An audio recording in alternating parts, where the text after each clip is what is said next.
is the evaluation. Committee Secretary, please acknowledge the resource persons and guests present today. Good morning. Thank you, Madam Chair. May we kindly request our resource persons and guests to acknowledge when your name is mentioned.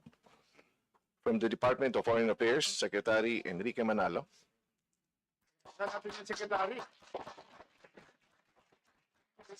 Very happy note. Undersecretary for Bilateral Relations and ASEAN Affairs, Maria Teresa Lazaro. Undersecretary for Administration, Undersecretary Antonio Morales.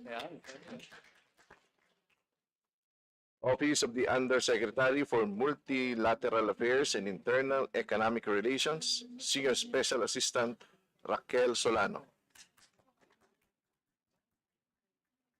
Undersecretary for Civilian Security and Consular Concerns, Undersecretary Jesus Domingo.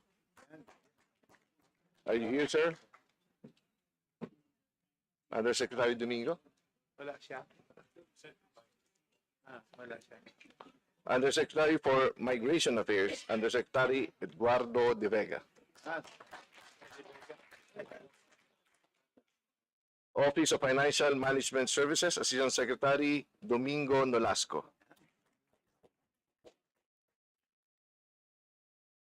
Office of the Secretary Chief Coordinator Bernadette Fernandez.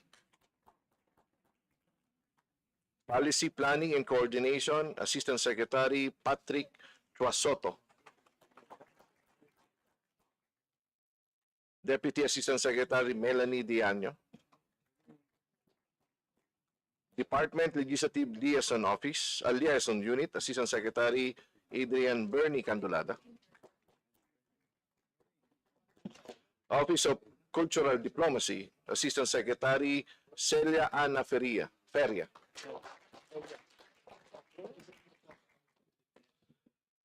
Office of Public Diplomacy, Assistant Secretary Arvin De Leon. Office of Treaties and Legal Affairs, Assistant Secretary Raleigh Tejada. Maritime and Ocean Affairs Office, Assistant Secretary Marshal Luis Alferez. Office of Consular Affairs, Assistant Secretary Adelio Cruz. Office of Civilian Security, Assistant Secretary Alan Diniega. Office of Asian and Pacific Affairs, Assistant Secretary Eileen Mendiola Rao. Office of ASEAN Affairs, Assistant Secretary Daniel Espiritu. Office of Middle East and African Affairs, Assistant Secretary Mardomel Celo Melicor. Cagayan de Oro yan, Cagayan de Oro. We have to the City of Golden Friendship. Office of European Affairs, Assistant Secretary Maria Elena Algabre. Office of American Affairs, Assistant Secretary Jose Victor Chan Gonzaga. Office of International Economic Relations, Assistant Secretary Paul Vincent Uy. Human Resource Management Office, Assistant Secretary Christopher Montero. Office of Asset Management and Support Services, Assistant Secretary Patrick Hilado. Internal Audit Service, Assistant Secretary Noel Servigon. Intelligence and Security Unit, Officer in Charge Raymond Toledo. Office of Migration Affairs, Assistant Secretary Robert Ferrer Jr.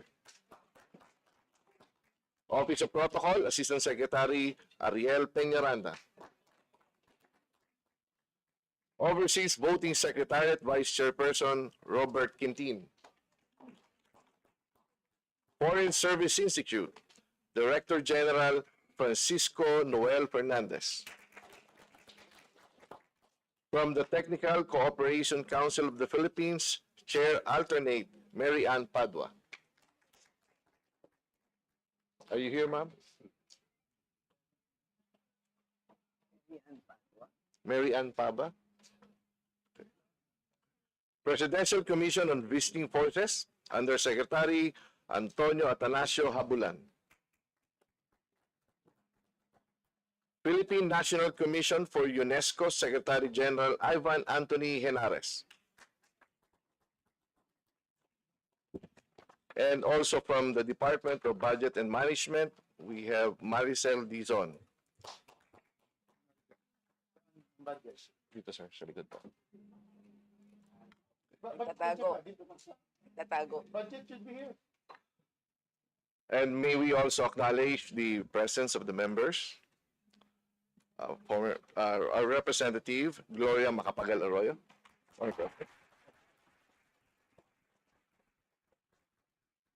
Vice Chair Benvenido Abante. Vice Chair Joseph Violago.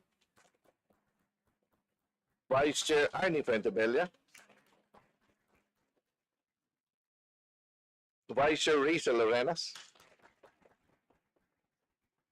Representative Raul Manuel. Representative Rufus Rodriguez. Yay! Representative Mark Go. Representative Adrian Amatong. Yan. Assistant Minority Leader Marisa Magsino. Representative Arlene Rosas. Representative Deputy Majority Leader Yasser Balindong. And Representative Bambi Emano. That's all, Madam Chair. Thank you. Distinguished colleagues, of course, our former President, Gloria Macapagal Arroyo, Secretary Manalo, and to the entire DFA family, magandang umaga po. And on behalf of Speaker Martin Romualdez and our Appropriations Chair, the Honorable Congressman Elizaldy S, welcome po to the House of Representatives. This morning, let us reflect on an insight from Sun Tzu's The Art of War. The supreme art of war is to subdue the enemy without fighting.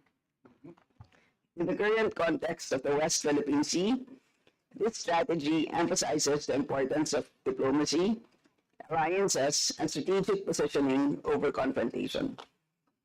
The DFA's role in this strategy is to continue emphasizing a rules-based order in the region, which upholds the country's rights and aligns with the interests of other Pacific allies who seek stability and the protection of international maritime law. Through diplomatic channels, the DFA must actively promote peaceful dialogue and cooperation, ensuring the region remains a zone of peace, free from the tensions that can lead to conflict. While carrying out its traditional consular and diplomatic duties, we must take a comprehensive approach to addressing the broader global issues shaping the contemporary international landscape. We need to prioritize climate diplomacy, advocating for stronger global commitments to reduce carbon emissions and supporting international frameworks like the Paris Agreement. As highly vulnerable to climate change, the Philippines must leverage its diplomatic channels to secure funding and technical assistance for sustainable development initiatives and disaster resilience programs. In an era of increasing cyber threats, the DFA must invest in cybersecurity diplomacy, working with international partners to establish norms and agreements that promote cybersecurity and promote critical infrastructure. The budget should include provisions for training diplomats and security issues and participating in global forums that address these emerging threats. Combating transnational crime, including human trafficking, drug trafficking, and terrorism, requires robust international cooperation. The DFA's budget should support initiatives strengthening law enforcement collaboration with other countries, enhancing information sharing mechanisms, and participating in multilateral efforts to address these crimes effectively. Last, the DFA should continue its efforts to protect the welfare of Filipino nationals and workers abroad, particularly those facing distress. The DFA is a frontline responder to Filipinos in need through its network of embassies and consulates worldwide. The department should work diligently with the DMW to ensure the rights and well-being of OFWs are upheld in their host countries. By laying out its tasks and challenges, this committee ensures its support of the proposed budget of 27.15 billion pesos for fiscal year 2025. Maraming salamat po. And of course, I'm happy to present to you your budget sponsors. They are heavyweights. And of course, with seniority comes wisdom. Of course, Honorable Joseph Yalago and Benny Abante. And of course, the Honorable Aimee Pentobella. Ayan po, tatlo po sila. Ganun po katindi ang ating mga budget sponsors. Okay, so at this point, I will the chair to the Honorable Joseph Yalago. Thank you very much to our Vice Chair, Stella. Good morning to the whole family of the DFA, headed by Secretary Manalo, to my dear colleagues, and to Madam, former President GMA. Secretary, you may now proceed with the presentation of the budget of the Department of Foreign Affairs.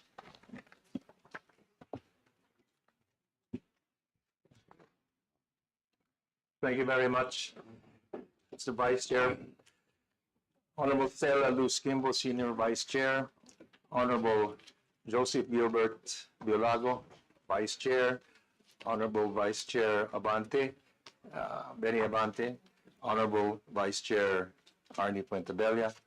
Chair of the Foreign Affairs Committee, Congresswoman Rachel Arenas, and former President Gloria Macapagal. Honorable members of the committee, I would like to, on behalf of the DFA, express our sincerest appreciation for the House's continued support to the department in order that we can fulfill our mandate and priorities. So I'd like to begin my presentation, and in so doing, allow me to update the committee of the department's recent accomplishments and share our aspirations for the coming year. The DFA formulates and implements the country's foreign policy towards the preservation of our national security, contribute to the country's economic growth, promote greater appreciation of our culture abroad, and provide consular services and ensure the welfare and interests of Filipinos overseas. Our mandate is being realized in our headquarters and in the 39 consular offices throughout the country, as well as our 98 foreign service posts, some of which will be reopening this year. For 2025, the DFA Office of the Secretary is proposing a budget of 27,159,363,000 pesos, which is a 10% increase from our current budget.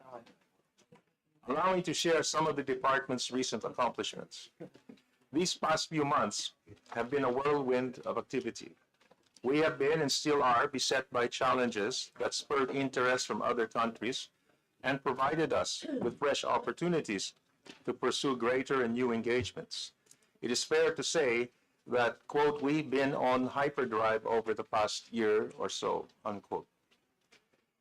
We've had a number of meetings with various countries at various levels. President Marcos Jr. met many of his counterparts, but I would like to highlight the historic trilateral summit between President Marcos, President Biden, and Prime Minister Kishida held in April, where they discussed ways of enhancing security, economy, and address climate change, as well as promote maritime cooperation. The President's visit to Germany was also a productive outcome in terms of economic and political impact on the Philippines' regional competitiveness and economic transformation. We conducted 47 bilateral meetings with counterparts and other high-level officials in the first half of 2024. The most recent of which was the Philippine-US and Philippine-Japan 2+2 ministerial meetings, both held in Manila last month. These two meetings further solidified bilateral relations with our oldest treaty ally, the United States, and our strategic partner, Japan. We also took our opportunities to reach out to new potential partners. Our visit to Cyprus last June was the first by a Philippine Foreign Secretary, while the meeting with the Lithuanian Foreign Minister last April was the first high-level Lithuanian visit since 1995. Also of historic note was our visit to Greece last July, and also the first standalone visit of a Philippine Foreign Secretary. Just this August, the other week, I also met with the Prime Ministers of Republic of Korea and Mongolia, as well as my counterparts. Through such meetings, we have managed to advance our national interests, even as we navigate complexities arising from new realities. Part of our continuing engagements for the rest of the year to raise the diplomatic profile of the Philippines is the holding of international events on our advocacies, such as protecting marine biodiversity, engaging the Pacific Island states, and the Conference on Women, Peace, and Security. As an archipelagic and maritime state, our engagements also seek to strengthen cooperation in the maritime domain with partners to optimize opportunities. We remain steadfast in our efforts to uphold the rule of law, even as we explore ways to reduce tensions and engage in fruitful cooperation. We have lobbied our counterparts, filed protests, and fought misinformation. We conducted lectures, participated in forums and discussions, and screened documentaries, courting support from high levels of government and at the grassroots level. Recently, the government submitted information to the United Nations regarding our entitlement to an extended continental shelf in the West Palawan region. We also held the 9th bilateral consultation mechanism with China to de-escalate tensions. Over the years, the Philippines has continued to demonstrate its commitment to peace. Our approach to take the legal track against China that resulted in the 2016 arbitral award on the South China Sea is a testament that our foreign policy is grounded on the continuing work for peace on the basis of international law. We continued our active participation in the United Nations. During the 78th session of the UN General Assembly, we articulated the country's advocacies as well as our achievements and aspirations with regard to the Sustainable Development Goals. Hosting the board of the Loss and Damage Fund and the adoption of the first human rights resolution on seafarers in the UN Human Rights Council showcases the Philippines' leadership in its promotion of climate equity and in ensuring the welfare of its 1.9 million Filipino mariners. The DFA is also undertaking efforts to win support from fellow UN member states for a non-permanent seat in the UN Security Council for the term 2027 to 28. We also highlighted our interests in our recent ASEAN engagements. And further to this, we are preparing for our ASEAN chairmanship in 2026. The continued provision of the Legal Assistance Fund and Assistance to Nationals Fund enables DFA to perform its mandate in ensuring the welfare of overseas Filipinos. For the 9th consecutive year, the government fully met the minimum standards for the elimination of trafficking in persons and maintained its Tier 1 status in the U.S. State Department's TIP report for 2024. And we will continue our collaborative work with members of the Interagency Council Against Trafficking and other partners to enhance policies, legislation, and mechanisms to end or to address trafficking in persons. We wish to reiterate our gratitude to both houses of Congress for helping DFA extend its public services closer to home through the opening of new consular offices. Since its soft launch last year, the DFA and DICT have been testing the e-visa system in India as part of our efforts to enable and promote greater tourism and business opportunities. The DFA also continues to provide quality and timely consular services. For 2024, we issued over 1.5 million passports, 87,000 visas, and some 332,000 apostille certificates and over 33,000 civil registry reports. The new Philippine Passport Act passed this year will also make passport applications more convenient for Filipinos. We also signed an agreement with the PSA to help expedite the submission of passport application requirements. In line with our digitization efforts, DFA and COMELEC will implement internet voting as one of the modes for the upcoming elections overseas. We also rolled out an e-apostille system for birth, marriage certificates, and Senomar. The latter makes us the first country in Southeast Asia to offer such services. The department also won the Ugnayan Award from DBM, which recognized our commitment to accountable, transparent, and efficient procurement. Honorable representatives, we have been through a flurry of activities, and we expect many more in the coming year. We aim to be capable in fulfilling our mandate and even more.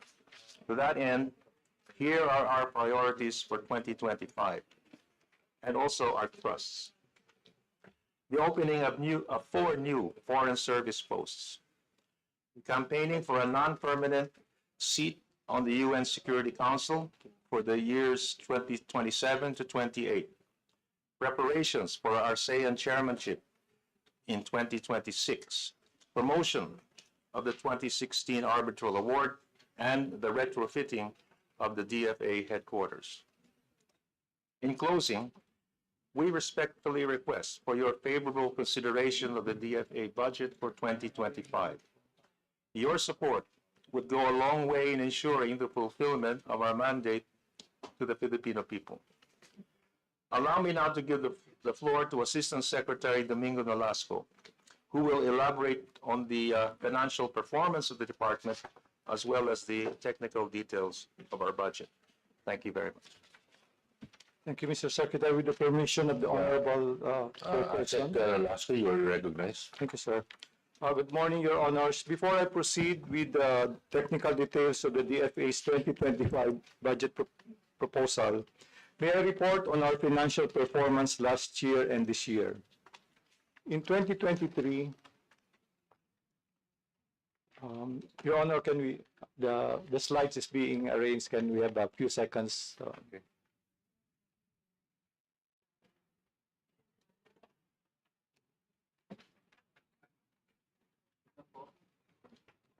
May I proceed? May I continue? You may proceed, Asset. Thank you, Mr. Chair. In 2023, the DFA received a total allotment of 22 billion pesos, of which 3.88 billion was carried over from the 2022 continuing appropriations. The DFA obligated 94% of the 2023 budget and dispersed 80% of it. This is a marked improvement over our financial performance in 2022, when the DFA posted an obligations utilization of 90% and a disbursement utilization of 77%. Consistent with our mandate, the programs, activities, and projects, or PAP, for the coordination of foreign policy, provision of consular services, and conduct of bilateral relations posted the highest BOR last year. Although the assistance to nationals ATN functions of the DFA was transferred to the DMW in 2023, more than 80% of the budget for the ATN was utilized to promote the welfare and protect the interests of Filipinos overseas.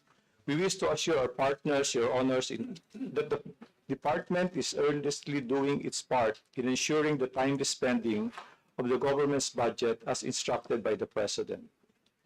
For the first half of 2024, the DFA has already obligated 58.56% and disbursed 59% of its annual budget, a proof that our expenditure program is implemented as scheduled. Like last year, the PAP for the formulation and coordination of foreign policy, provision of consular services, and the conduct of bilateral relations also posted the highest BOR for the first half of the year. These PAPs include the allotment for our Philippine embassies, consulates general, the Office of Consular Affairs, and the various geographic offices which are at the forefront of our foreign policy mandate. Except for 2022, the DFA has continuously demonstrated efficiency in the utilization of its budget, with our BOR continuously improving year on year. To maximize the impact of our organizational outcomes, we are also aiming for a 95% absorptive capacity by year end. No less than the Secretary of Foreign Affairs is personally monitoring our individual offices and foreign service utilization rate. In 2023, the DFA far exceeded its physical performance targets for national security, economic diplomacy, public and cultural diplomacy, and consular services. Our budget for ATN and consular services, which account for 28% of our overall appropriations, have been utilized to deliver almost 1.4 million consular documents, surpassing the target of 1.1 million documents. 3.7 million passport booklets were issued last year. In terms of our ATN services, the decreasing number of Filipinos in need of assistance could be an indication of the effectiveness of the use of our ATN funds. Over the years, the DFA has strategically used the ATN fund in fostering institutional support, creating awareness, and capacity building for Filipinos overseas. Our disbursement from 2023 were further improved to 92% by the first quarter of 2024 due to settlement of our accounts payables. We are committed to post a better performance this year. Out of the 6.3 trillion proposed national budget submitted by the President to Congress, 27.39 billion pesos has been recommended for the DFA and its 4 agencies.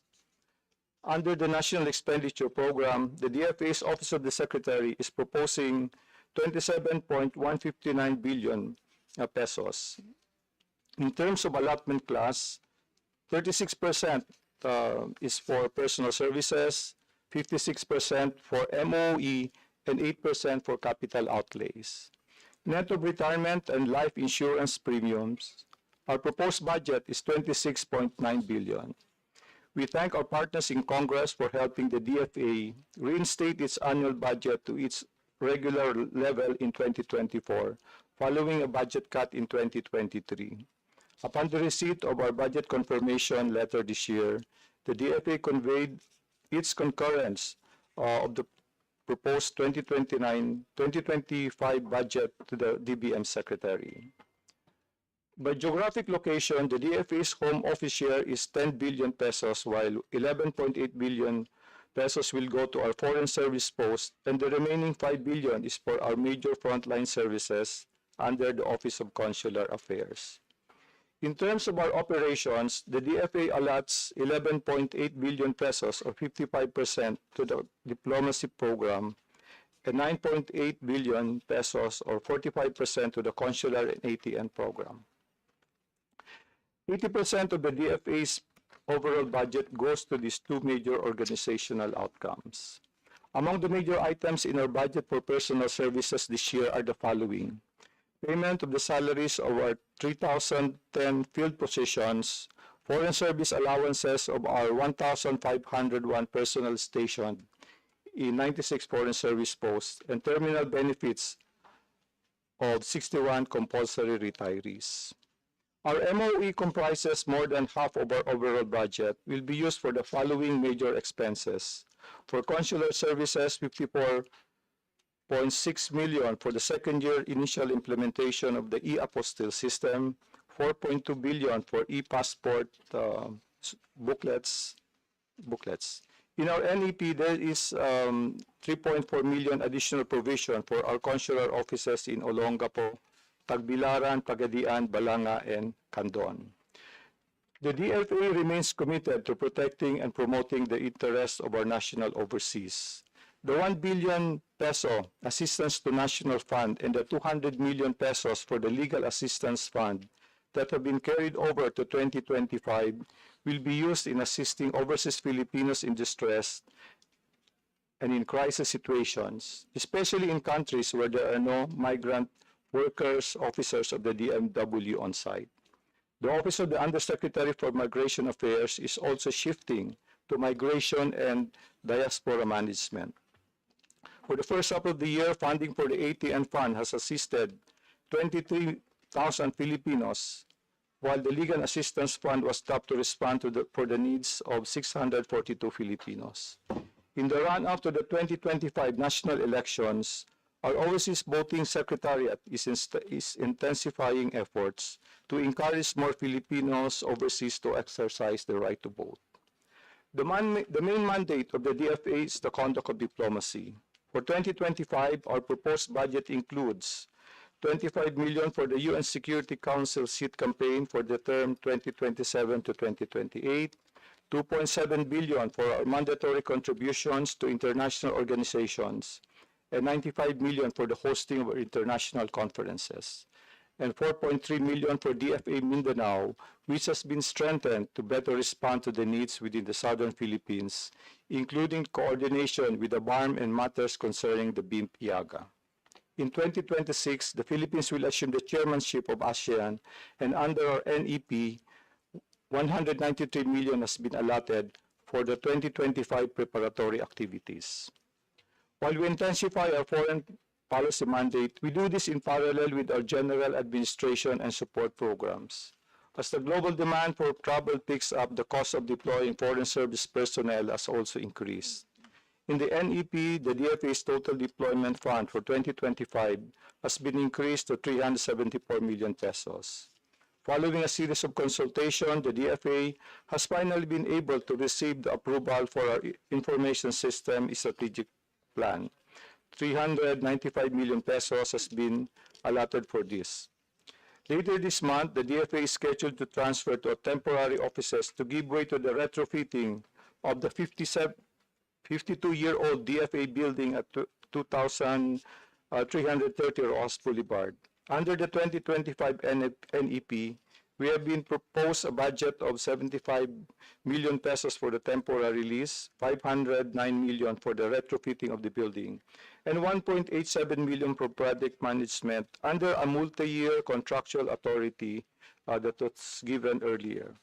For our capital outlays, the DFA's NEP includes 298.5 million for the refleeting of 42 motor vehicles in foreign service posts and 2 vehicles in the Home Office.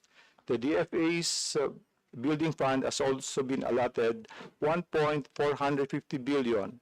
This will be used for the acquisition of properties and major repairs and maintenance of Philippine government properties overseas.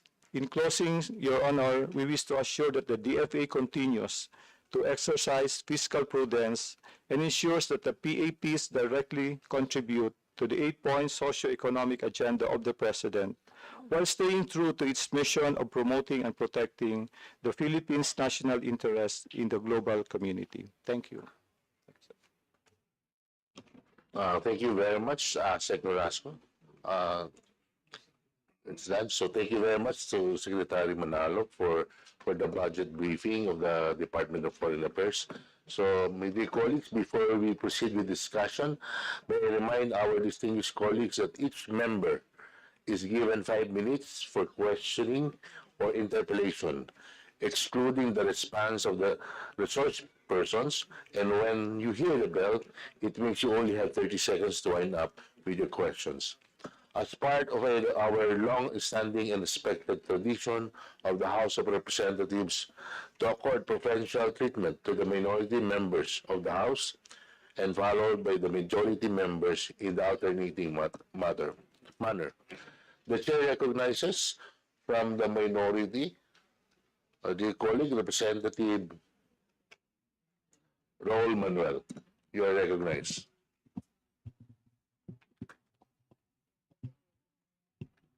And thank you, Mr. Chair. Good morning po sa colleagues natin tsaka sa mga officials ng Department of Foreign Affairs.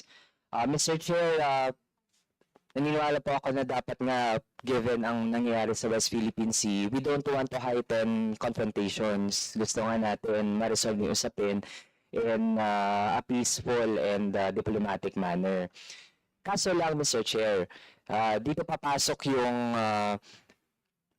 ilan sa mga so far ay questionable na mga developments. Halimbawa, Mr. Chair, kapag nandyan ang United States sa usapin na ito. Mr. Chair, recently ay nag-pledge ng donation ang US at tingin natin it contributes to the opposite direction. Kasi nga, alam natin meron ding dynamic, no? Yung US and China ngayon sa global geopolitics. Mr. Chair, nag-pledge ang US na magdodonate ng 500 million US dollars or that's 30 billion pesos in military financing. Mr. Chair, would the DFA know kung Pilipinas lang ba ang bibigyan ng US under that kind of package? Secretary Manalo. Thank you very much, Mr. Chair. Thank you, Honorable Congressman. Well, just let me first say yung the $500 million that was included in the foreign military financing for the 2024 budget of the United States Congress. This is really in support for enhancing the capability of the armed forces of the Philippines as well as our Philippine Coast Guard so that we can undertake our territorial defense mission and contribute to our security as well as to regional security. As mentioned, though, the Philippines is not the only beneficiary of this, as I understand. It's U.S. I know that the countries such as Israel, Jordan, and Egypt have also benefited from such financing. Thank you. Mr. Chair, sa ibang mga bansa sa Southeast Asia, meron din bang binigyan? I think Vietnam binigyan. Okay. Mr. Chair, can the DFA confirm na bahagi ito ng yung 500 million US dollars at siya ng 2 billion US dollars na package na donasyon ng US sa ganito mga bansa? Thank you, Chair. Could I ask our Assistant Secretary for American Affairs to address that particular question? Si Asek Gonzaga. Asek Gonzaga, you're recognized. Thank you, Mr. Chair, and thank you. Yes, sir, we can confirm that that is part of the 2.5 billion US dollar supplemental funding for the Indo-Pacific.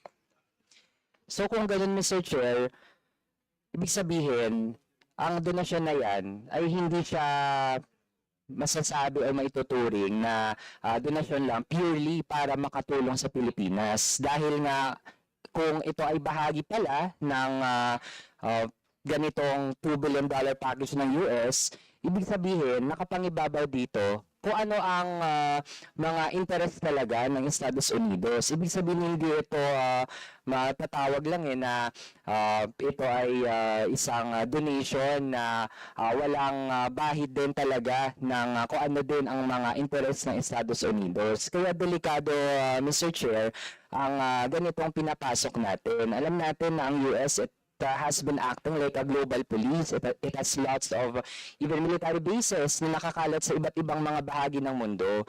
So we are allowing ourselves to be in such kind of a position, Mr. Chair. Also, we heard from Philippine ambassador to the US na sa 500 million US dollars, 125 million doon, or that's 1/4, ay naka-allot siya for EDCA bases. Can the DFA confirm? Secretary Manalo. Yeah, Asek Gonzaga, you're recognized. Thank you, Mr. Chair.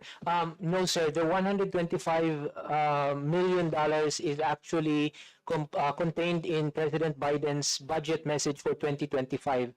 So it's not included in the 500. So that is on top of the 500 million under the Indo-Pacific supplemental. Thank you. Kasi Mr. Chair, ito from the Washington Times, Philippine ambassador to the US, Sir Jose Manuel Romualdez was quoted Ang sabi po dito, merong $500 million na US military financing which would include funding for reinforcing the Navy's capability, and about 125 million doon sa 500 would be used for construction and other improvements in parts of Philippine military bases to be occupied by US forces under the 2014 EDCA. So, can the DFA confirm that? Asa Gonzaga? Yes, sir. Sir, as I said, no, that we cannot confirm that because that is inaccurate. I don't know if Ambassador Romualdez was just misquoted. I was not at the interview, but the $125 million that he is referring to for EDCA sites and EDCA projects is on top of the $500 million from the supplemental for the Indo-Pacific. So, ibig sabihin, Mr. Chair, hiwalay yung 500 million, hiwalay pa yung 125 million na specific for the EDCA bases. So kung ganun, Mr. Chair, mas nakakatakot. Mas malaking pera pala talaga yung ini-invest sa atin ng United States for the interest. Mr. Chair, sino po ang nagsabi o saan nang galing yung initiative na yung 125 million ay para talaga yung specific sa EDCA bases? Is it from the Philippine government or is it from the US government? Secretary Manalo? Okay, Asa Gonzaga. Thank you, Mr. Secretary. Thank you, Mr. Chair. Well, I cannot speak to the exact, well, obviously the $125 million is the request from the U.S. administration to the U.S. Congress. So the bottom line is that it is an American government request to their Congress. But let me just say, Mr. Chair, that there is a process, and it's a joint process between the Philippines and the United States in terms of identifying the kinds of projects that we want to undertake in EDCA sites, as well as the, I guess, the formulation of budget for those particular projects. So, ibig sabihin, Mr. Chair, that just confirms sa yung banggit natin kanina na kung yung initiative ay mas nagagaling talaga dun sa US, ibig sabihin hindi ito talaga aid na genuine, but it is imposed spending sa atin para sa interest nila. So, Mr. Chair, kaya talaga malaking red flag ito para sa atin kasi while the US poses to be promoter of international law and supporter of our sovereignty, pero Mr. Chair, that it's contradicted by its recent actions, lalo na US pinopondahan yung genocide sa Palestine, Mr. Chair. So how can it say that it's really for sovereignty of countries and it wants to uphold international law?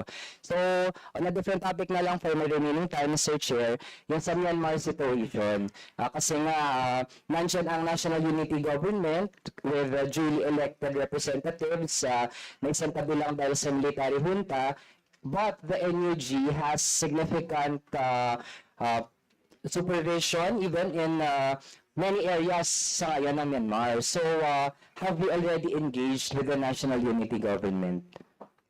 Secretary Manalo?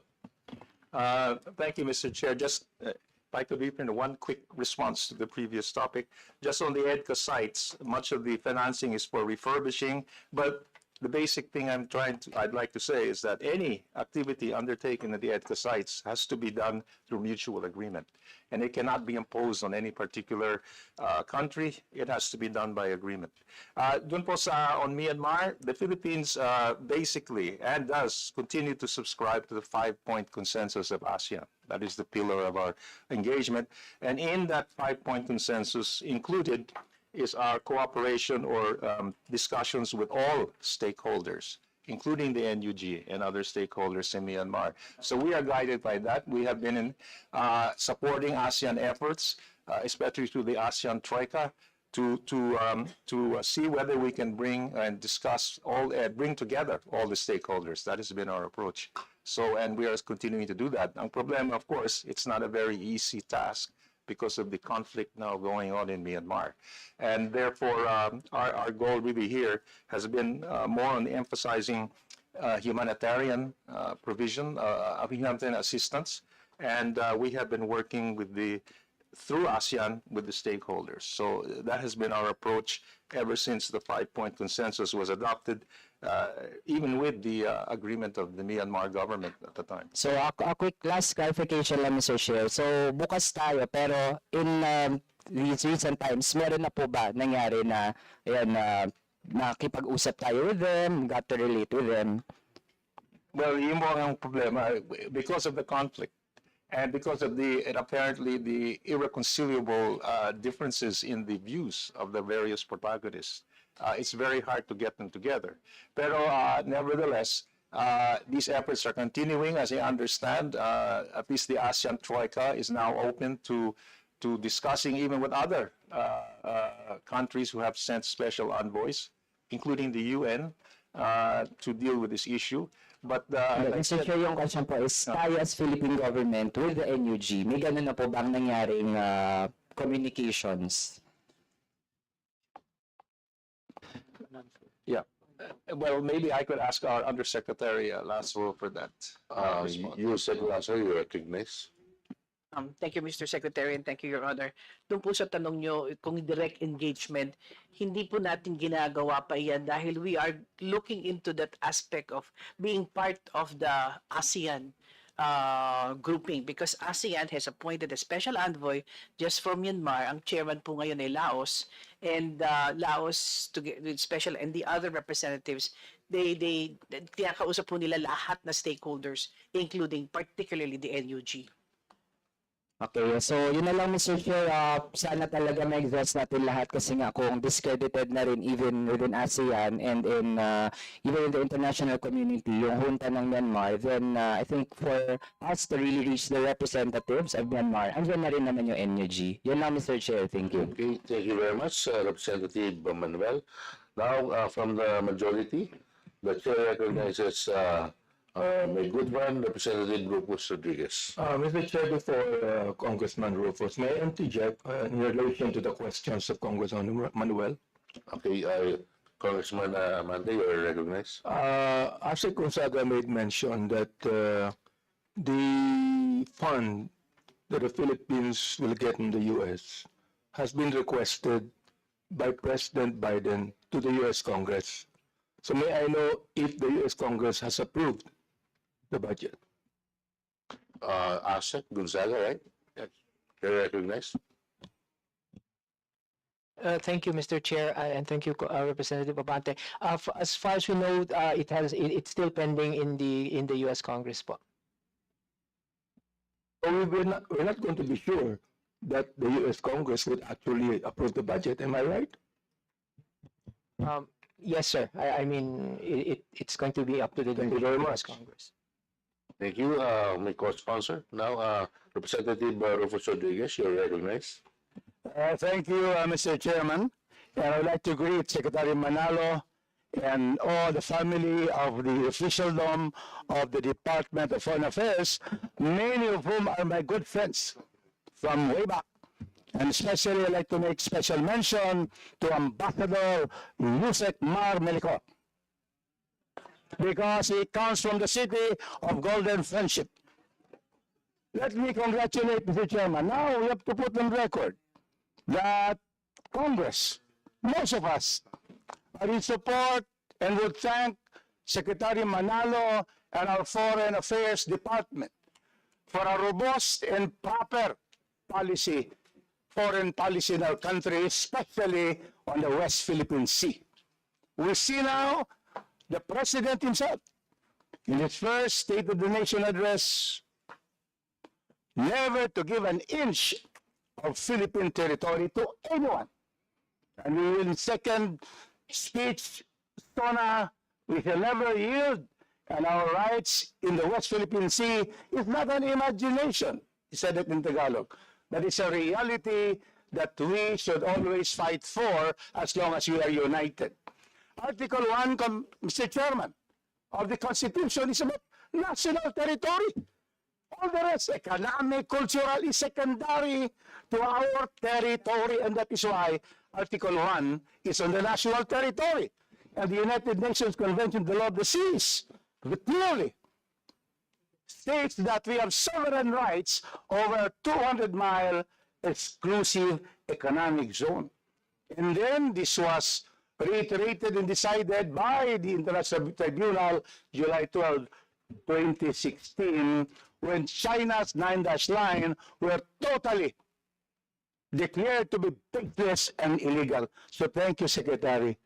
for making sure that for the posterity of our country, for our children and grandchildren, we're going to make sure that our exclusive economic zone of 200 miles from the baselines will remain Philippine territory. We will never compromise with any country trying to breach and intrude in our territory. And that is why we are very happy with what you're doing. And not only that, your embassies abroad, and I have the opportunity to be able to be with them, they are really working hard for the welfare of our Filipinos abroad. And that is why you deserve to be supported in your budget. I find your 27 billion budget very small. And I would like to ask the Secretary, what are other, you know, the DBM will always, the DBM is here, correct? I'm sure you submitted a higher budget. How much was submitted? And how much was slashed? Because here, Chairman Stella Kimbo and Joseph Violago, they will lead a charge of restoring your budget that was slashed. Anyone from BBN will answer that? Yeah. Secretary Manalo. Thank you, Chair, Honorable Congress. But my information is that we got about 98% of our requests from DBM. So how about the 2%? We didn't get it. All your priority programs have been now included in our NEP. Is that the right thing? Or there's anything else that is not needed? Yes, sir. At least from our discussions and our identified priorities, they are covered by the. My next question is, I have been to the embassies. The problem is, our embassies do not have funds for the celebration of our Independence Day. They get it from the MOE. In other words, not a separate fund. They have no separate fund to make sure, because our budget is very small abroad. Can we include that we have funds to all our embassies so that pag June 12 na, na, may magasto na. Secondly, when they host events, business, entrepreneurial events, commerce, and then also cultural events. Can we know whether the Secretary can have that included? And also, finally, in Gulf state countries, the holiday is Friday. And so, our embassy officials go to the office and have offices on Saturday without any remuneration, volunteers. I think we should be able to also remunerate them because they are working beyond the required days of service. So, apat na yan. The ambassador of Argentina is asking that we put a roofing on the third floor so that we can have our Filipinos meet there. You see? And then we have to, in our K+12, we pay only, very happy na 5,000 na kasi when I was a new congressman here, this is my 14th time to attend, never miss a DFA budget hearing. And I thank God for the grace in being able to come here. And so from 1,000, naging 2,000, naging 5,000 na, di ba? Dollars yung ating mga anak. Why don't we also, kasi sa abroad, 3 years yung kinder eh. Don't you agree? We only pay 1 kinder. Can you increase that to 2 kinders at least? 2 years before the 12. Okay? I will give you the other litany of requests because I have been in touch with your ambassadors in the field. And so this is what I'd like to ask. 30 seconds. So may we know the response of the ambassador on the request of the field for this. And the last one is, I still have 20 seconds. The last one is the apostille. I'm very happy that you have the apostille, e-apostille, because there are so many businessmen, there's so many applicants to try to go abroad to work. And if they come, I noticed that you have 5 apostille offices in Metro Manila. Out of the 16 regional offices, only 7. 8 are not. So what happens to them? They come to Manila, very expensive. Apostille, there should be apostille, open it up in all our regional offices, or immediately implement the e-apostille system so that you are able to help businessmen, our labor, our overseas workers who need all of this certification of authentication. So may we know now from the Secretary about these 6 items. Mr. Secretary, kindly respond with the issues raised and request by Representative Rufus Rodriguez one by one.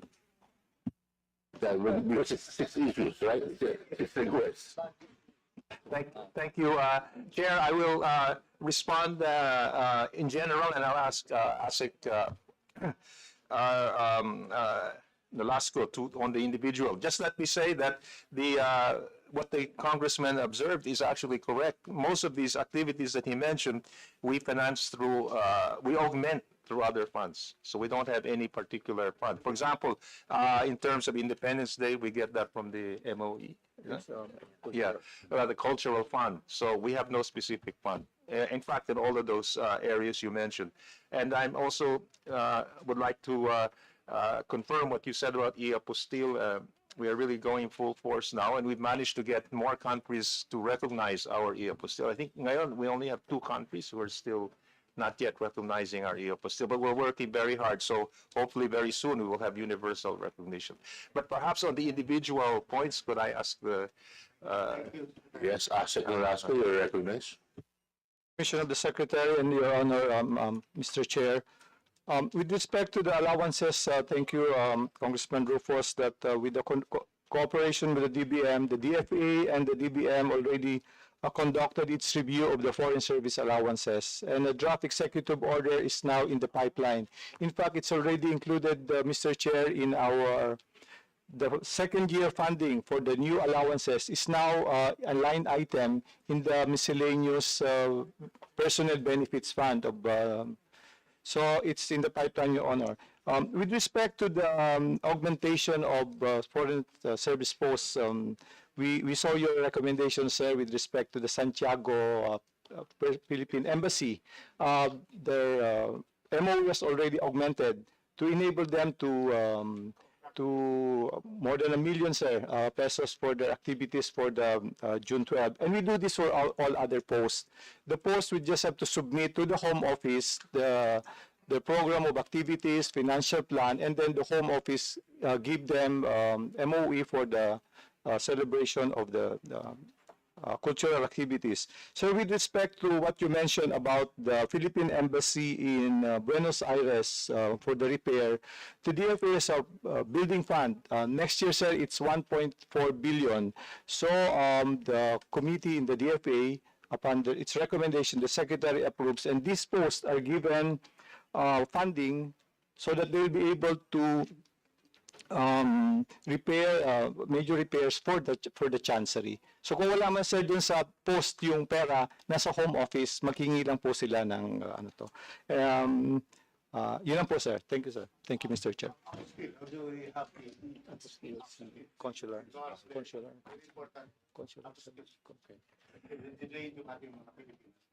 Yes, Secretary Manalo. Could I ask... ASIC Nolasco, you're recognized. Thank you, Mr. Secretary, Mr. Chair. Your Honor, we're very, very happy to report, sir, that since we launched the apostille on March 19, we have issued already close to 2,800 e-apostilles.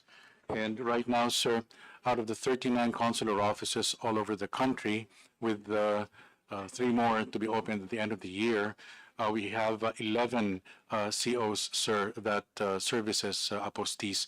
Sir, the biggest challenge, and thank you for helping us out on this, sir, the biggest challenge, sir, is the limitation of space of our COs. We work closely with malls, and ideally, sir, for us to effectively and efficiently serve, we need about 750 square meters each. But we have certain COs, sir, that only give us 300 square meters. So it's It's the space limitation, sir, that prevents us from opening up apostees. But we have 11 out of 39 COs, sir. Lastly, the educational.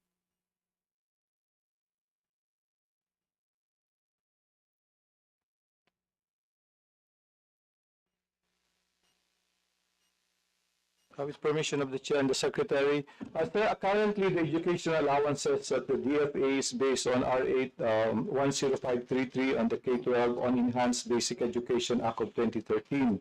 The basis now is a joint circular between the DBM and the DFA. So with your suggestion, we will propose again and what they call this, if it can be increased, because before it was 3.5, it was increased to 5,000. And with your suggestion, sir, if it can cover another child, we will propose, sir.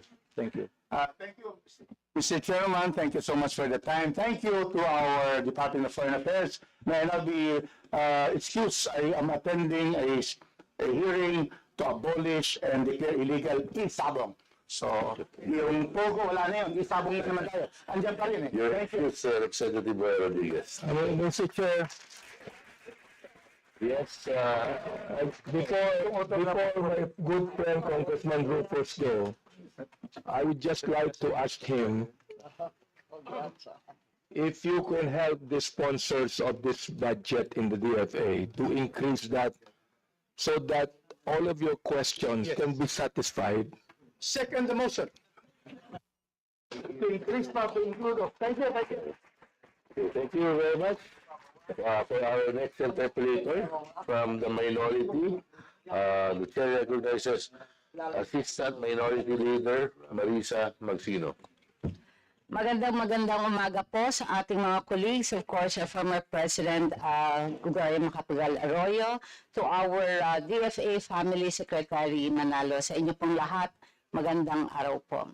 Unang-una po, gusto ko pong magpasalamat ang OFW Party List dahil sa paglibot po natin sa iba't ibang bansa, kagaya po ng Saudi Arabia, UAE, Korea, Taiwan, Malaysia, Singapore, Indonesia, lahat po ng mga bansang pinuntahan ko, nakita ko po kung gaano ka-hardworking, gaano ka-organize ang ating mga post, ang ating consular, ang ating embassy, at nakita ko po kung gaano ka-dedicated ang ating mga officials na nandoon. Kahit po kung minsan may mga problema, at yun po yung medyo iisa-isahin natin. But kudos po, at alam ko po ang ating mga OFWs ay napakaganda po ng kanila pong pagkalinga sa kanila po. Maraming salamat po sa lahat po sa inyo. Maraming salamat, Secretary Manalo.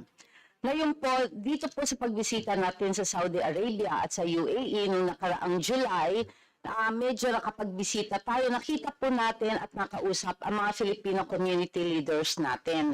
Nakita po natin ang kakulangan ng organic na personnel para po palakasin natin yung ating delivery of service sa ating mga embahada at sa ating mga konsulado. Sa ngayon po, marami tayong local hires na napakababa po ng sweldo, nagiging dahilan kung bakit minsan napapirate at kalimitan napapirate po sila ng ibang mga embassies. Lalo na po yung mga translator natin ng mga dialect, mga local languages, napakahirap daw kasi ang kanilang salary ay hindi po kagaya nung at par sa mga locals na pinapasweldo po ng ibang mga embahada, and the very reason kaya napaka-low po ng hiring natin sa local. Napakahirap po kasi na hindi magkaintindihan, hindi alam ang batas, hindi alam ang culture, hindi magkaintindihan sa simple lang po na pag-uusap. So ang mga local hires natin is very important. Number 2, yung ating pong pangangailangan po, syempre na pag-usapan naman po, gusto kong matanong natin, yung ating pong mga personnel, para po mga OFW yan eh. Malayo rin po yan sa pamilya at alam naman po natin na napakababa ng kanilang mga sweldo. At ito po ay para po sa lahat ng foreign service personnel natin. Dito po ba sa ating personal services increase? Sila po ba ay nakita ko po dito, meron tayong increase, kasama na po itong pag-increase ng mga salary ng ating mga foreign post. Tama? Tama po ba yon? Okay, thank you so much for that po. Ngayon po, gusto ko pong sabihin, doon na po tayo, tapos tayo doon sa mga salaries po. Meron po, ilang pong bantaon ang term ng bawat foreign post officer natin na nasa abroad? Ilang taon sila dapat po? Secretary Manalo? Mr. Chair. Normally, 6 years. 6 years. Normally, but Normally. maraming mga variation. Yes, Mr. Chair, gusto ko lang pong sabihin dahil sila po kasi ang tumatanggap po ng mga problema sa araw-araw. Sila po yung nai-stress. Sila po yung talagang feeling nila. Kaya minsan po ang dami pong nakakarating minsan sa atin. Ang suplado naman na nasa embassy. Sabi ko, human factor po yan. Kung kayo po stress sa araw-araw na 8 hours kayo na puro problema binibigay sa inyo, pag uwi din ng ating mga foreign post officers, nai-imbibe po nila yan. So kung pwede po, isa rin po na kahilingan natin kung pwedeng magkaroon ng parang wellness something sa area po ng ating mga foreign post. Kasi po, ang mental health problem po, hindi lamang po para sa OFW, para po sa ating mga personnel abroad na malalayo po sa mahal nila sa buhay. Iyan po ay isang request na kung maaari po ay idagdag natin. Kung meron pong konting gym dyan, kung medyo konting pwedeng kantahan dyan o whatever, basta wellness na pwede pong maibigay po sa kanila. At isa pa po magiging request ko, Mr. Chair, Secretary Manalo, ay kung pwede na magkaroon po ng ating mga mental or psychologists or psychiatrists, counseling po para po sa mga humihingi po ng tulong sa kanila when they are distressed. Ang sabi po ng ating mga consulate, embahada, ma'am, hindi naman po kasi namin expertise ito. Wala po kaming pwedeng maiharap sa kanila when it comes sa mga counseling na very important, lalo na po malayo po sa ating bansa. Ngayon po, Secretary, Mr. Chair, gusto ko pong ipahiwatig din na yung pagtatayo natin ng mga satellite offices sa mga embahada dahil po, dahil po alam po natin ang KSA napakalayo po. Yung pwede po na medyo kaya Riyadh to Consulate or whatever, kung Riyadh to Jeddah, napakalayo daw po bago sila makapag-respond sa kanilang mga mga concerns. So kung pwede, alam naman po natin na meron yung prinsipyo ng reciprocity sa international relations, pero nagagawa naman nila ng paraan. So hopefully, magawan po natin ito ng paraan. Gusto ko lamang pong sabihin na ang OFW Party List po ay buong support dahil alam po natin na kailangan po na ang ating benepisyo sa ating mga foreign personnel posts ay maiayos at ang hiling na kung pwede po ba yung 6 years na yon medyo mapababat, makauwi naman po sila dahil napakahirap kasi po ang pag-uwi nila, gastos din po nila yon na personal. Hiling po nila kung minsan kung may i-repatriate, nag-aagawan sila kung sino po ang mag-a-accompany doon po sa i-repatriate. Mr. Chair, Ms. Secretary Manalo. Secretary Manalo, kindly respond. I think that there are 5 or 6 issues and requests raised by Representative Magsino. All in 5 minutes. All in 5 minutes. So kindly respond on individual issues and requests. Thank you, Chair, and salamat po, Congresswoman. Thank you for your full support to the DFA. Dun sa mga questions, could I, if with your permission, farm them out? Kasi very detailed, but just to assure the Congresswoman that we have read your recommendations in the report mo on the visit to Saudi Arabia. So we are already familiar with them and we're looking into them. Doon po sa local hires issue, could I ask Yusek Morales and perhaps also to address yung wellness issue in one? Yeah, Yusek Morales, you're recognized. Thank you very much, Mr. Chairman, and thank you to Representative Magsino for the question and for your concern to our OFWs. We are aware that you have been visiting our posts, meeting with the community, and also learning about the conditions, not just of the OFWs, but also of our personnel in the various posts. And we note that there is a concern for lack of personnel. That is correct, ma'am. That's why we have been reviewing the staffing pattern throughout the world. There are adjustments that we are proposing to the DBM because when there are certain changes that require different personal complement, Halimbawa po, nung in-increase ang validity ng passport sa 10 taon, bumaba po ang bilang ng mga nag-a-apply nagre-renew ng passport. Lahat po yan, mula Saudi Arabia, UAE, Hong Kong, Singapore. That's why we are reviewing and finding out the volume of work and making adjustments and recommendation. But it's a work in progress po. So we are attending to that. On the local hires, it is correct in several countries. In the Middle East, we really need interpreters in Arabic. And of course, if we get good interpreters, we have to pay higher. That is also true.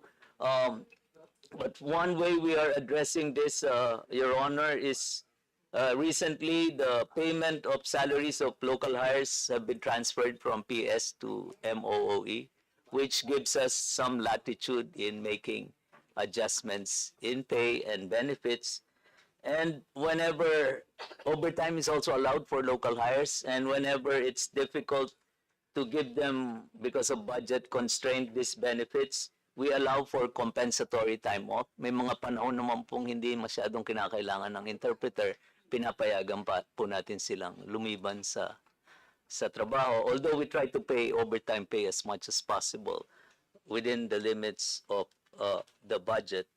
On the 6-year tour of duty, although the normal tour of duty is 6 years, for hardship posts, yun po talagang mahihirap, delikado, mabigat ang trabaho, we allow for cross-posting. Our rules also provide for home office consultation, especially for hardship posts. Kasi po, yung mga nasa Baghdad, yung mga nasa Damascus, they are Tripoli, they are allowed to come home at least twice a year. For other posts, we are looking at the possibility of allowing home office consultation. On wellness, we are also the HRMO, we are represented here by also the HRMO Assistant Secretary. We have a counseling program which is conducted by an outsourced licensed psychologist because they are aware of the situation of personnel abroad, especially our personnel and including OFWs. This wellness program is conducted virtually. And treated with utmost confidentiality kasi minsan nahihiya naman yung ating mga kababayan na sobrang stressed na malaman pa ng iba ang kanilang mental health or emotional health. So we do virtual counseling and with confidentiality, meaning one-on-one with our licensed psychologist. And this is not only for our personnel, Your Honor. It's also open to the dependents because, of course, their mental well-being are related. Siyempre ko, kung ang kanilang mga dependents may mental stress, mental health issues, it also affects them and also their work.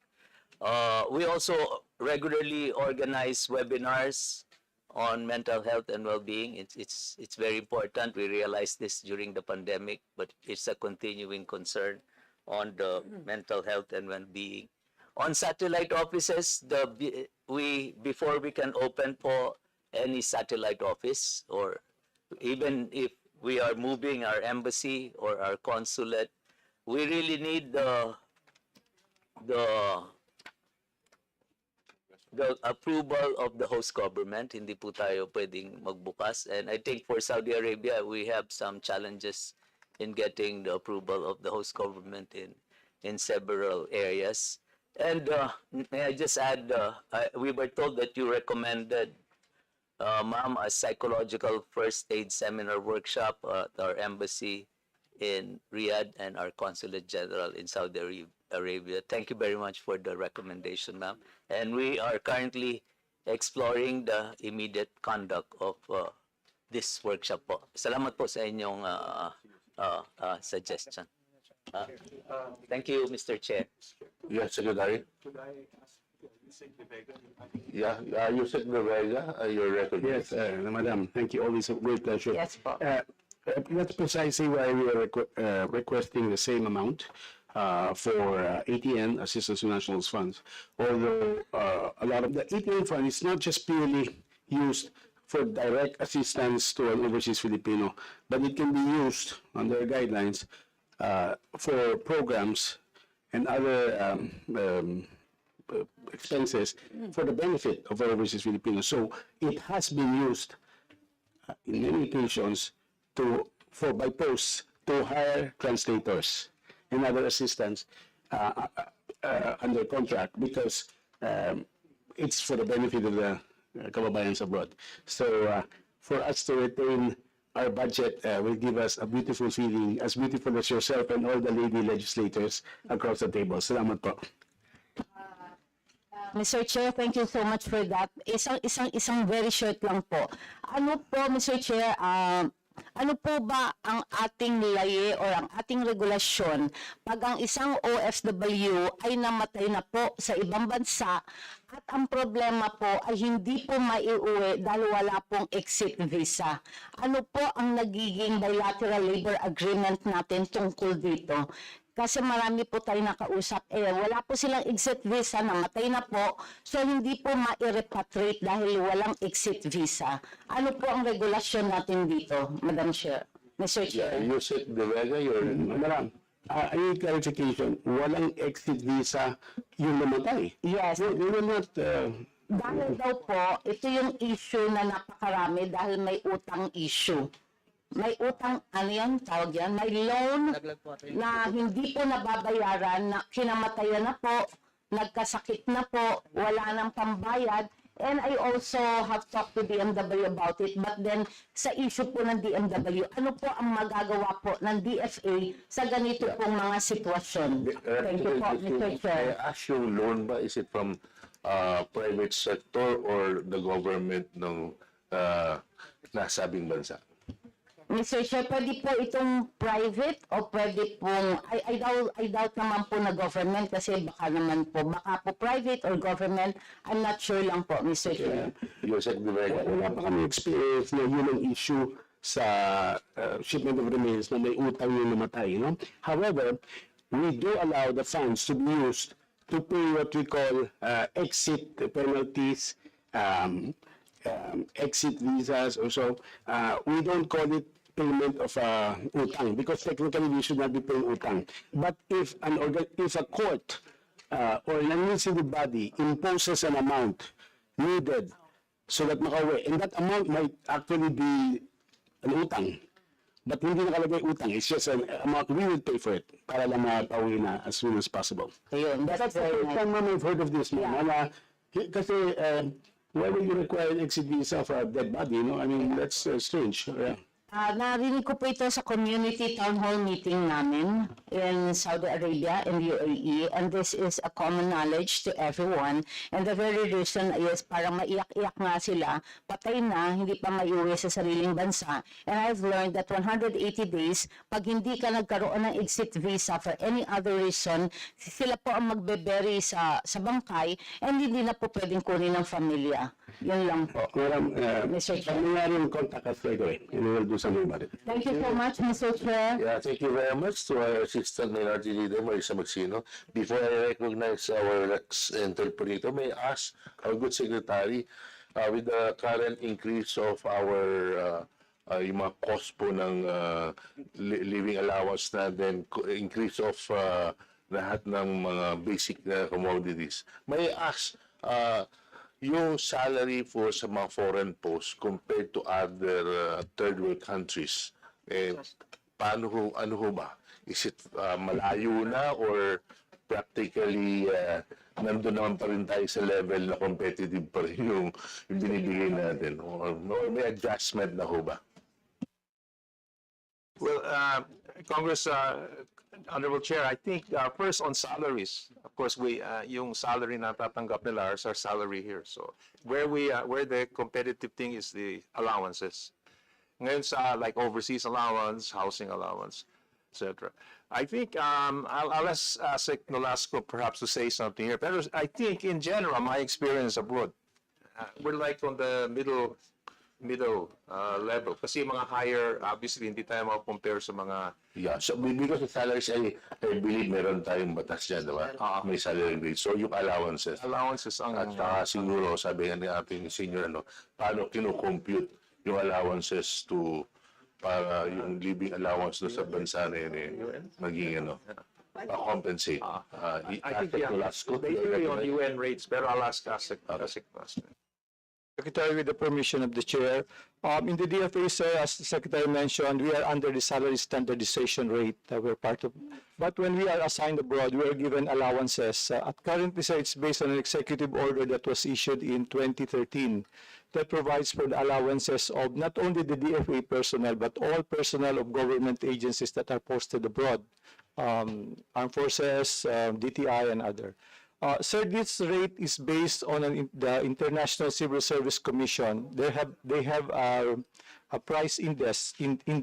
So the current review, sir, is based on that, the average price indices. So on the question, sir, whether what we are receiving, yes, ma'am, it's quite competitive. It's similar to what the UN is now following when they post the personnel abroad. Currently, sir, for the DSA, we follow the UN rate for the DSA whenever we travel. But for the rates of the foreign for personnel assigned abroad, it's based on the same criteria, sir. When you say it's based on the same criteria, does it differ sa different countries or practically worldwide parehas yun? Sir, they have index for identified countries. Identified countries. Like New York is, for purposes of the index, New York is 100. 100. And then for other places, it's 98 ang index. So you have the allowances and multiply po yung index. For countries where the cost of living is quite low, ang index perhaps will be 80 compared to 100 in New York. But yung base is the same for all, and it depends on the rank. And also it depends on whether if the person is married or a single officer. Thank you. Okay. Okay na. Okay, our next interpreter from the majority, the chair recognizes Representative Mark Go from Baguio. Thank you very much, Mr. Chair. Magandang umaga po. Unang-una sa ating pong dating Pangulong Gloria Macapagal-Arroyo, ating pong Secretary of the Department of Foreign Affairs, and other officials of the department. Ang una ko po talaga itatanong yung pong binanggit ni Chairman po, kasi ang daming issues about pay, benefits, education, and so forth and so on. Ito po ang tatanong ko sana sa general, how competitive are we? And I think this was asked already. As far as pay and benefits, kasi kung bibigay natin individual itong mga package na binibigay natin, baka naman pag kinumpute natin yung total package offline. Kailangan tingnan yung buong competitive position ng different positions in our different foreign assignments ng ating mga kababayan. We should be internally equitable and at the same time externally competitive. Yung nga po, banggit na meron palang index na ginagamit. And tama po yan, yun po. Kailangan, ang siguro trabaho ng HR natin sa DFA para tingnan yung competitive position ng ating mga foreign officials outside of the country, both pay and benefits, tsaka yung total package. So, I don't know. Kasi I requested this before, but I don't know if DFA has done already the work to really look at to similarly situated countries. Kasi yun po, ang basic pay natin, pero yung allowances nagbabaryan depende where they are assigned. Yung pong pangalawang tanong ko related to this, you have a total plantilla positions of more than 3,000, 3,303 as indicated in the report, and about 10% are unfilled right now. And I assume that you have so much savings as far as this unused or unfilled positions. Yung po bang mga savings ninyo rito, nagagamit po ba ninyo, Mr. Secretary? Mr. Secretary, before you answer that question, the chair like to acknowledge the presence of our senior Deputy Majority Leader Ferdinand Alexander Marcos. Morning. Secretary Manalo. Thank you, Mr. Chair. I'll just give a very general reply. Then, if you could permit, I'll turn the floor to you, my ASECs. First, to ensure the honorable congressman, we're always trying to maintain yung external competitiveness ng aming posts abroad. That's why we're using now the UN index.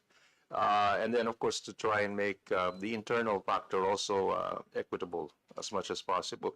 Doon po sa unfilled posts, I think we have an answer for that, and I think I will ask our colleague from our human resource. So first, on the first question, can I ask Asek Nolasco on the competitiveness issue? Yeah, Asek Nolasco. The Chair and the Secretary. Sir, thank you for your concern. I recall you raised this earlier last year. After that, sir, DBM has been cooperative with us to review the allowances, which was last reviewed, sir, in 2013. Under the Foreign Service Law, nire-require po yung periodic review to ensure that hindi tayo masyado malayo dun sa ibang bansa. And as I mentioned earlier, sir, it's based on the UN International Civil Service Commission rates that is posted online. So nakikita natin po. So hopefully, sir, ma-approve by the President later this year. In fact, sir, yung aming proposal sa Tier 2 namin, in-include na namin yung second year's requirement. Pero since wala pa ho yung executive order, nilagay muna doon sa miscellaneous personnel benefits fund yung 900 plus million pesos for the second year's implementation. So thank you for that, sir. Mr. Chair, on the question on the unfilled post and the savings.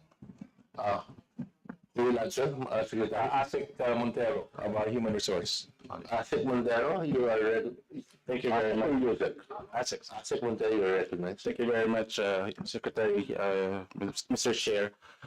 As far as unfilled plenty items in the department is concerned, the data I understand that was provided to the committee was submitted way back in April. That's why it was significantly larger. But since July 31st, no, we have significantly reduced the number of unfilled items, Mr. Chair.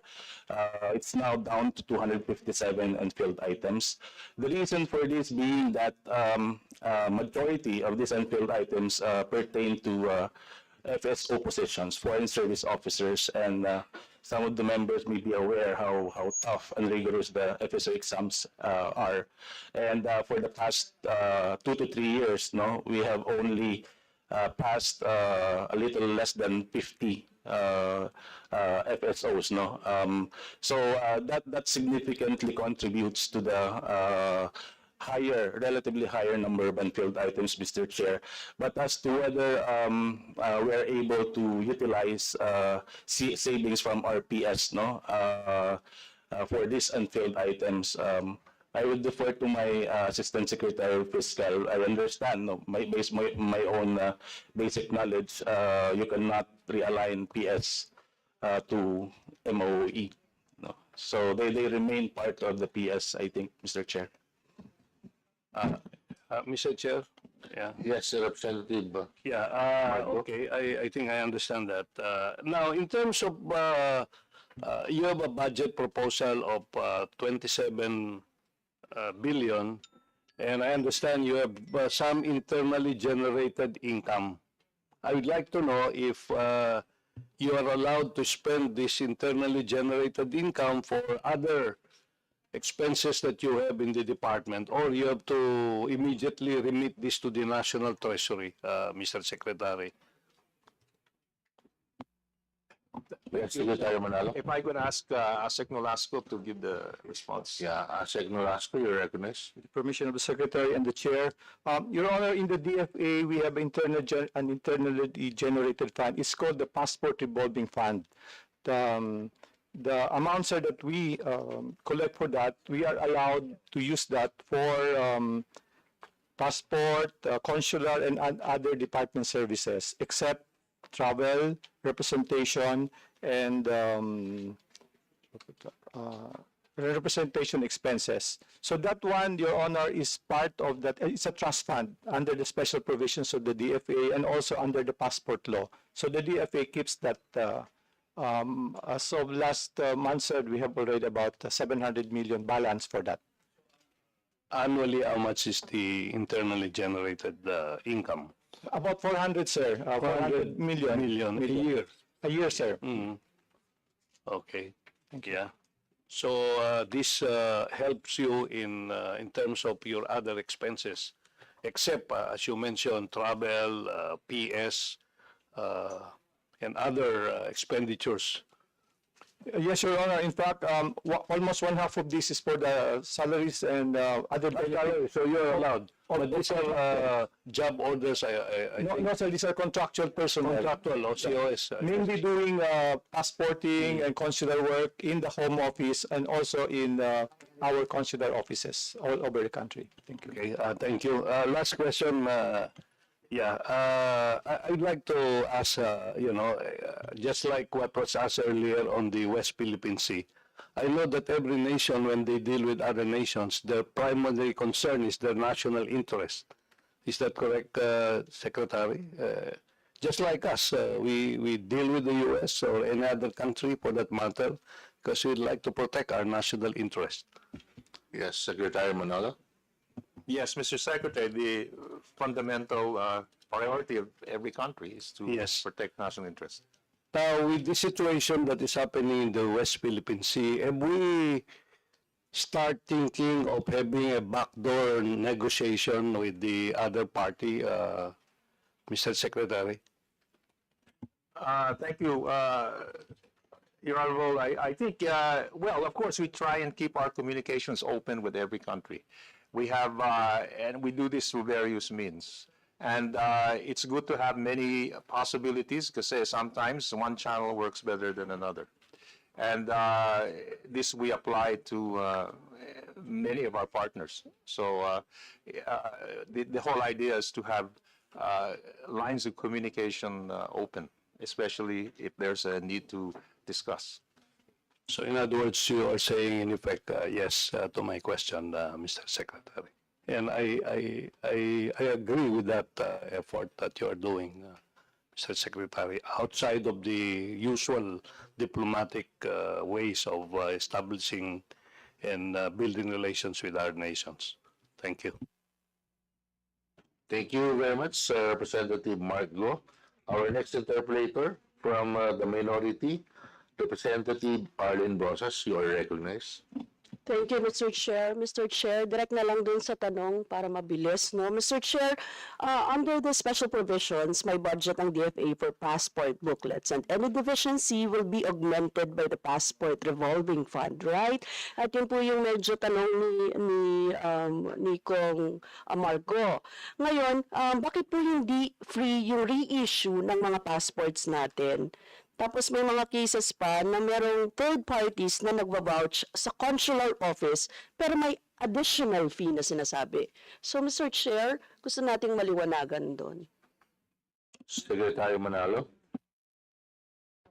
Thank you, Chair. Could I ask our ASEC Cruz to respond to that, please? ASEC Cruz. ASEC Adelio Cruz, you are recognized. Thank you, Mr. Secretary. Mr. Chair, ma'am, we would like to clarify po, third party. There's no third party presence po in providing service for passports through the DFA. Baka naman mga ano po ito? Baka naman mga fixtures po ito, ma'am. Nagrepresenta lang po sila sa labas ng mga consular offices. Secretary, maybe Representative Rosas is referring nyo sa mga agency. Ganun ba yun? Ang balita po natin, ang report sa atin, may mga cases na merong third parties na vouched ng consular office pero may additional fee daw na hinihiling sa kanila. Third parties. You're denying na may mga consulate office tayo na nagsasabi, no, na vouch nila, na binavouch nila itong mga ito at may additional fee na Representative Rosas, are you referring to all consular office abroad or abroad? Abroad. Okay. If I may clarify, Mr. Chair, Madam Representative, this might be the passport assistant centers called Parks po, no? Or passport renewal centers actually in particular. There are a few of our foreign service posts that have this currently as of October 23, 2023, there are 16 parks po, no? Now, we are also expressing concern po because right now we have been observing a downtrend in the renewal po of passports. Actually, oo, sinabi niyo po yan kanina na bumababa yung bilang na nagpapapassport. So kung bumababa, tapos meron kayong budget na 4 billion sa GAA noong 2024, di ba? Kamusta yung utilization nito? Tapos ngayon humingi kayo ng 4.2. Almost the same di ba? 4.2 ngayon for the net ng 2025. Mr. Chair, kaya ko tinatanong, kung ganon, dapat hindi naniningil yung mga consulate ng added, no, for passport renewal, kasi ano naman purchase of passport booklets naman yung nakalagay dito So yun naman yung inaangal ng mga natin. Kung may added fee pa sa kanila, parang meron naman tayong pondo na ganito. So saan natin to ni-utilize? Mr. Secretary, I'll ask De La Cruz, you're recognized. Yes, Mr. Chair, ma'am, we have a schedule of fees po all over the world, and we follow those schedules of fees religiously. So, hindi po kami nagbabayad sa mga parks. Baka naman po itong mga parks ang nagdadagdag ng service fee nila, no, doon sa mga aplikante. Ang banggit po sa atin particular para mapabilis ang issuance. The right question is, do you allow yung third parties na yan or kasi ang tingin ko, Secretary, Representative Brosas is referring yung nagbo-vouch galing sa consular office. So yun yung allegation. Am I right, Representative? Yes. So kaya since nag-vouch, mayroong additional fee dahil may someone from the consular office may nag-vouch para mag-renew ng passport. So kaya sila naniningil na additional fee because of that guarantee na nag-vouch sa loob ng office. No, I think this is an allegation because there is no such thing as formal negotiation between the two parties. It's more of allegation that someone is using the Consular Affairs Office to vouch for this person at tapos naniningil yung Kasi, Mr. Chair, gusto nating malaman yan, diba? Kasi kung meron ganon, nasan yung agreement, ano yung agreement, magkano yung, diba? Ganon, Mr. Chair. Yes. Yes, Secretary Manalo. Thank you, Chair. Could I also ask Yusek Lazaro, who used to also be yes, Yusek Lazaro, you are recognized. Thank you, Secretary. Thank you, Your Honor. Doon po sa tanong ni Congressman Brosas, ito pong, you're correct, ito pong parks na binabanggit po ni Assistant Secretary Adele was established at the height of COVID. Kasi po, ang hirap no during that time, everything is by appointment. So, our secretary then established this parang satellite consular offices, which is under the name of the company is BFS, and dalawa po yan These are actually Indian-owned companies. Pag kumukuha po kayo ng Schengen visa, doon po kayo pupunta doon sa VFS headquarters to get dito po sa Pilipinas. So it was established at that time. And there is an MOU between DFA and this VFS because hindi po kinakaya ng ng consular offices natin noon.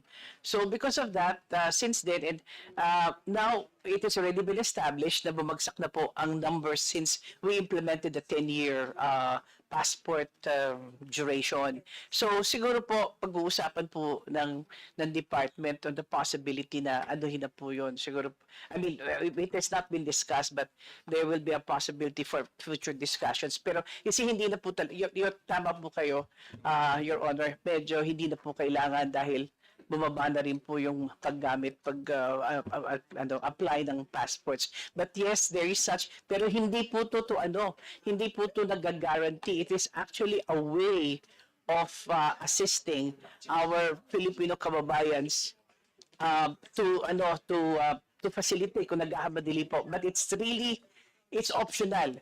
Kung gusto po niya talagang yung regular, punta po sila sa consular office namin in our respective embassies. So, yun po ang meron bang additional fee na charge yung, and you allowed it? Yes, Your Honor, there is because it is a facilitation fee which was part of the MOU between the two entities. So, if example, nag-apply na ako nung meron akong expedite fee, may additional fee pa ba si... Wala na po, Your Honor. So it's the passport fee which is fixed and that facilitation fee. And they're not allowed to charge any other fees. Hindi na po. And it's very clear in the MOU. Yes. So, Yeah, Representative Brosas. Yes, Mr. Chair, siguro para comprehensive yung report, ibigay nila yung MOU, tapos tingnan natin kung ano yung itsura, tapos siguro Mr. Chair, yun na lang, comprehensive report siguro. And the utilization of the 4 billion, kasi yun yung di ba? So coming from the 2024 tayo, Mr. Chair. Mr. Secretary, kindly submit the request of Representative Brosas to her office and also furnish a copy of this committee. Yes, Your Honor, we will do that. Could I just add one point and ask Asik Nolasco to just explain one of the points Okay, raised? Asik Nolasco, you are recognized. With the permission of the Secretary, Your Honor,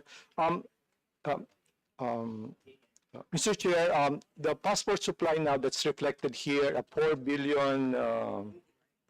4.2 billion pesos for the passport supply of passport booklets is part of the multi-year obligation authority that was issued in 2015. In 2015 po, na-determine yung passport requirements for the next 10 years. So ito po ang sinusundan pa rin ngayon. That's why we are now in discussion po since last year kung pwedeng i-reduce na namin yung projected passport supply. Kasi kung naka-reflect pa rin ngayon, sir, sa 2025 until 2026, 4.5 billion. Pero as mentioned by Mr. Chair, by the Honorable Congresswoman, mababa ako yung utilization. In fact, ma'am, yung 2024, hindi pa namin nagagamit yung nasa GA na 4.05. Ang ginagamit pa po namin na supply na fund na budget is for last year. Kasi yung amount na to, hindi naman sa amin nire-release. Whenever the supplier of the passport gives the purchase order, then we request DBM to issue to us a special allotment release order. So malaki talaga naka-reflect, Mr. Chair, na amount and therefore dapat ibaba na namin yung yung projection. Hopefully po, Monthly ang request nyo or quarterly for the quarterly po ngayon ang request namin for the SARO. We show them, we submit to DBM the exact amount na babayaran po doon sa printer and then we pay less taxes sa printer. Thank you. well, just to be clear, kasi para maliwanag, no, it's under supplies and materials expense. That's the object. Yes, Your Honor, it's under MOE. Under MOE. MOE, Oh, yes. pero supplies and materials expense. Passport booklet po yan, under supplies and materials po, ang general. Pero kasi 4.845 Yes, ang ma'am. naka-budget for 2025. 2024 po, sa 2025, 4.292 billion. For passport ma'am dito. For the may asa Nolasco, yung projection nyo kasi di ba hanggang 2026 and yet the actual renewal right now is mababa na. So more or less, kung sa sa next budget, more or less, ilan yung ibababa based on your study? From 4 billion to down to what? As of now, sir, hindi pa namin ho binababa. We are now discussing after 2026. After 26 na po. So papatapusin na namin ang initial discussion, patapusin na namin yung Mayowa before. Pero ang ano lang sir, naka-reflect ba sa budget namin yung 4 billion? Anyway, hindi naman ho sa amin nire-release yun. It's released to us based on our request and based on the actual consumption of the passports that were printed. Okay, thank you. Representative Buasas. Mr. Chair, isa pa lang yun sa question ko, Mr. Chair. I have so many questions, Mr. Chair. And actually, in preparation for plenary, Mr. Chair, siguro kailangan ko din yung mga documents. Mamaya isa-isahin ko po. That's the first of my question, Mr. Chair. Yung comprehensive ano na lang po, kasi ayaw naman natin na nadadagdagan sila ng binabayaran, pero meron naman palang pondo, tapos yung pondo, hindi niya kinocover yung particular part ng sinasabi niyong facilitation. Kasi ang gusto natin, tulungan yung mga kababayan natin na hindi magbayad ng added, no? Na ganito, Mr. Chair. Second, Mr. Chair, sa ATM, Mr. Chair, yung tanong ko, Mr. Chair, do you have any guidelines? Kasi yung ATM natin, magkano yan? 258, right, Mr. Chair? Sa ATM, paano po ninyo ginagamit yung ATM for distressed Filipinos abroad? Tapos na-determine nyo ba kung saan inallocate ito? Nung nakaraan, sabi nyo po parang nagde-decrease, di ba? Tama ba? Nagde-decrease yung tinutulungan. Pero Mr. Chair, may mga reports din tayo from abroad na nagkakaroon ng issue dito sa assistance sa mga consular offices. So, Mr. Chair, I would like to be appraised kung ano-ano ang mga kaso na pinagkagastusan ng ATM fund and request for the budget breakdown ng ATM fund ninyo nung nakaraan. May I ask Representative Bonds, are you just asking for the documents or you want the Secretary to reply on that matter? Yes, please reply. Siguro kahit yung major lang ng ATM, saan ginasto, saan lugar, etc. No, Mr. Chair. Secretary Manalo? Thank you, Chair. Thank you, Honorable. I think on the details, I'll ask our Undersecretary Dibeg, who's in charge of the ATN. But just to mention that, of course, now with the existence of the DMW, there's now a kind of sharing on assistance to nationals. So I think they're also involved, at least in some of posts where they have representatives. So that also partly accounts for the division now in the work. But maybe I could give Yusek Dibeg the floor. Yusek Dibeg, you're recognized. Magandang umaga po. Okay. On the first question about where it has been spent, as mentioned by Assistant Secretary Velasco earlier, we've spent 637 million so far this year in the ATM funds, and we have the figures and the data on who were assisted, and we'll share that with you, madam, if you wish. The 24,733 OFWs or OFs, including non-OFWs, who have been assisted. On the guidelines, we have guidelines on how to use the ATM and the Legal Assistance Fund, which we could also share with you. Essentially, we don't discriminate. Kung may kailangan tulong, for example, repatriation, medical expenses, legal fees, and so forth, we will spend for that. Ang hindi lang ginagastos namin strictly yung may utang siya tapos hingi siya ng tulong sa pamahalaan na bayaran yung utang. Although, technically, there's a way to go around that. If, for example, it's in the form of a court fee, court-imposed fee, which is needed so that an exit visa could be given, and there's no mention that it's a debt. We have spent legal assistance fund on that. Now, yung sinasabi ng problem, the problem essentially is there's a new department called the Department of Migrant Workers, and under the law which Congress passed, sila dapat yung in charge ng assisting OFWs, strictly overseas Filipino workers in places where they have resident attachés.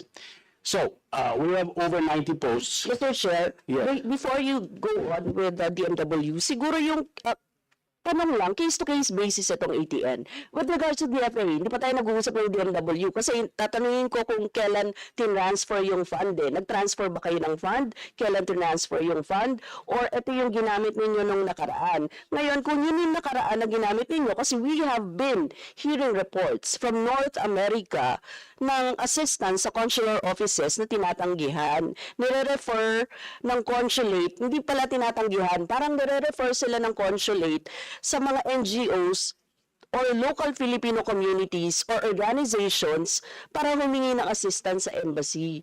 So hindi sila nabibigyan ng assistance. Kung case-to-case basis siya, and there are reports na ganun, bakit, Mr. Chair? You take the reg. About that, no, this, in the case of the United States, most likely the only reason that they would not be assisted using our fund is that they are not Filipino citizens. That must be the case because I have not heard, that's not a policy now that I'm getting assistance, or it depends what assistance is required, because there are assistance features which, for example, it's a parenting issue, or nag-aaway ang mga dalawa, child custody, that is something na hindi na competence ng Foreign Service Post, and there are NGOs who could help for that. But assistance such as they have no money, or they need money to pay for medical expenses, and so forth, yun talaga we can pay. But hindi kasama yung, I remember a case in Los Angeles where a family wanted us to spend money for the schooling of the children. That's not what the Assistance in Actions Fund is for. Actually, according to the data from January to June 2024, we did spend for the United States, or for the Americas, kasamang Canada dyan, over 33 million in the ATM fund, and the number of beneficiaries were 10,674. That's from July to June. Kung isama mo up to now, it's now, to July, it's over 40,000. 40 million. Mr. Chair, do you have a specific report on that? Parang ganyan, ilan yung lumapit, tapos sino-sino, bakit sila tinanggihan? Sinasabi nyo kasi baka dahil hindi sila Filipino citizens, at hindi nila alam kung bakit hindi sila makakakuha. Okay. Mr. Chair, siguro yung tally, no? Yung table ng mga ganong mga cases na hinahandle ninyo dito with regards to ATN. We have a tally of sinong binigyan, no? But our posts usually do not tally how many Filipinos were referred to NGOs. But we will send a circular to post about that to clarify this matter, because baka nga tinatanggihan nga nila, and it's good for you, for us to know about this. Ma'am, about the fund pala, we still have under law our own fund. Our own fund. The ATM fund is separate from the DMW. So there's no transfer. There's no transfer. They have their own funds, we have our funds. Now, but that, yun nga po, we'll ask our posts in the Americas to comment on that supposedly pinapasa lang nila yung request. What specific assistance was required, for example? Kasi kung kailangan, for example, ng abogado for criminal case, we can pay legal assistance for that. Or yun nga po, repatriation, that doesn't really apply sa US, no? Pero kung personal problems, like for example custody issues, ganyan, but it's not for the post to handle that, no? We will ask also post to report regularly na kung merong hindi mabigyan because they're not Philippine citizens. So we could make a tally of that. Pero right away, we'll send a circular on that. Yes, Mr. Chair, siguro yung report doon. Tapos, yung total fund ng ATM, magkano po yung nakalaan for OFWs? I believe may tinutulungan pa rin kayong OFW. Tapos, magkano yung para sa migrant Filipinos? Meron ba kayong ganon? May differentiation? There's no differentiation. It's 1 billion.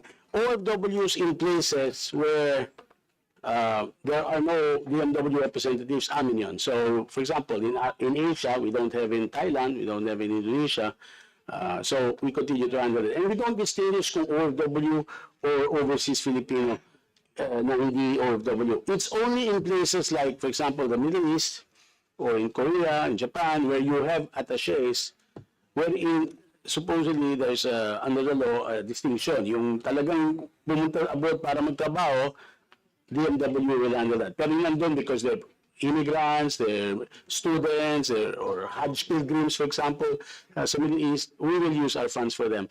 So, Thank you, Mr. Chair. Siguro specific figures and specific issues faced no, by our Filipino people yung gusto natin dito and how these funds were spent. Siguro last, Mr. Chair, yung sa legal assistance. Mr. Chair, nakakuha tayo ng report, merong naging biktima ng trafficking sa East Coast, particular sa Florida. Binanggit nyo kanina, nagbibigay kayo ng assistance, pero dito, yung sa Florida, may pending legal cases sila, nagkaroon ng court hearings na online, nagbayad sila ng $700 fee, pagkatapos ay pati equipment at internet access pang-connect sa online hearing, sila yung sumagot.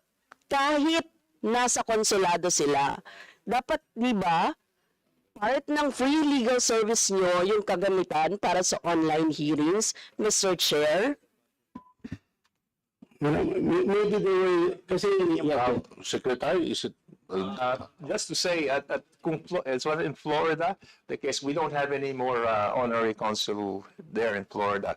But kasi I think he was his services were terminated sa Florida, so that could explain the online. But maybe I could give Yusek De Vega. Yusek De Vega? Well, I was going to say the same thing. Kasi our consulate is in New York, and then we have the embassy in Washington, which is responsible for the south of the U.S.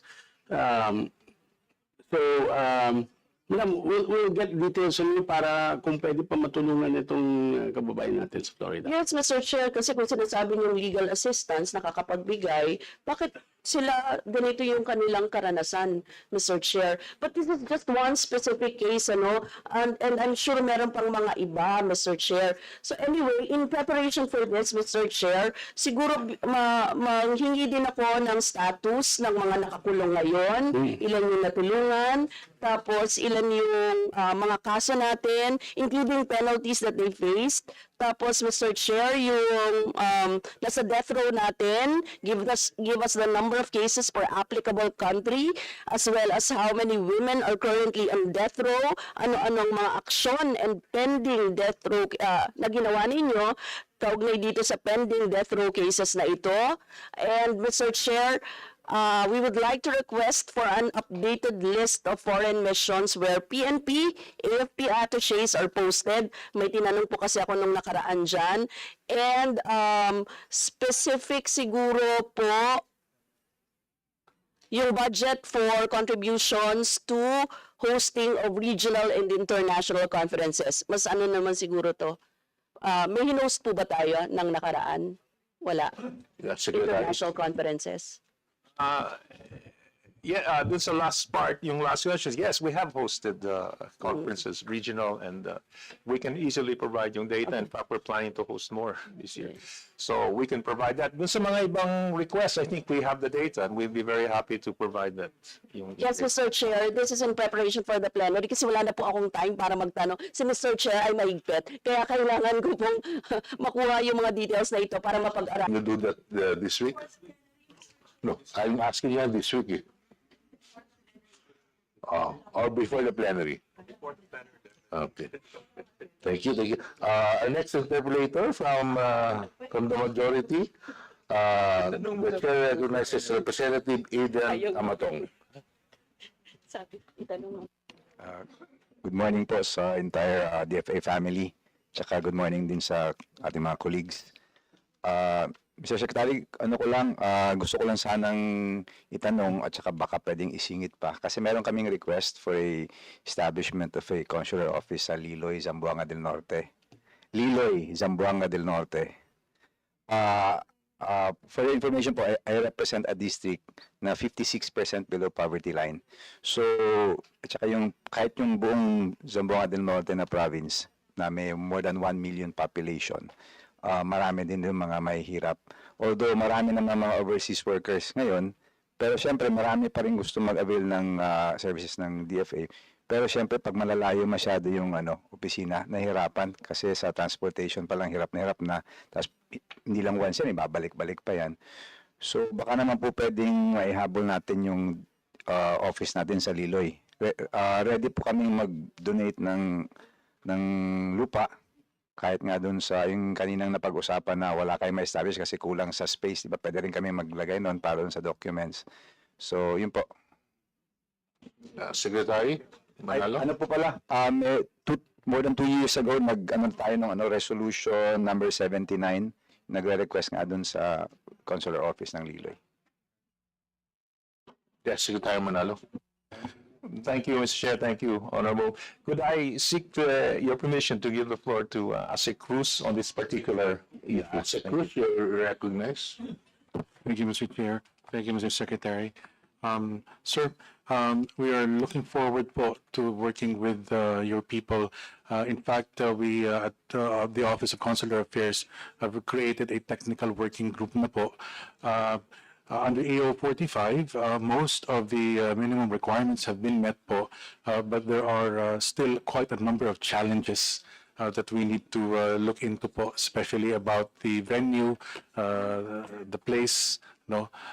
Kung lupa po, we would thank you for that po, but we also need po yung physical structure, in the building. So these are the specifics po that our team would like to work with your people po. Mr. Chair, ngayon ko lang naririnig tong na sinasabi na, sana nabigyan sana kami, 2 years ago pa yun sana hindi man lang kami nabigyan ng feedback na yun pala yung mga kulang. Kasi sana na-address natin yan, di ba po? So, pwede pa ba nating maihabol yun this year? There is a procedure po right now under EO 45 on the establishment po of a consular office. But given the number of months left, it will be very challenging po, no? But in the absence of the establishment of a consular office, we would be more than happy po to schedule what we call passport on wheels sa inyong district, where we send teams po of people from the Office of Consular Affairs to undertake passport renewal services po. Ganun. Well, we appreciate the offer po. Kasi mas interested talaga kami the establishment of an office kasi parang nakipbutas lang kasi yung solution ng on wheels 2 years ago pa naman namin binigay yung resolution number 79 and yet ngayon lang namin narinig na akala namin na comply na namin lahat ng requirements tapos meron ba palang baka pwedeng may habol pa po natin.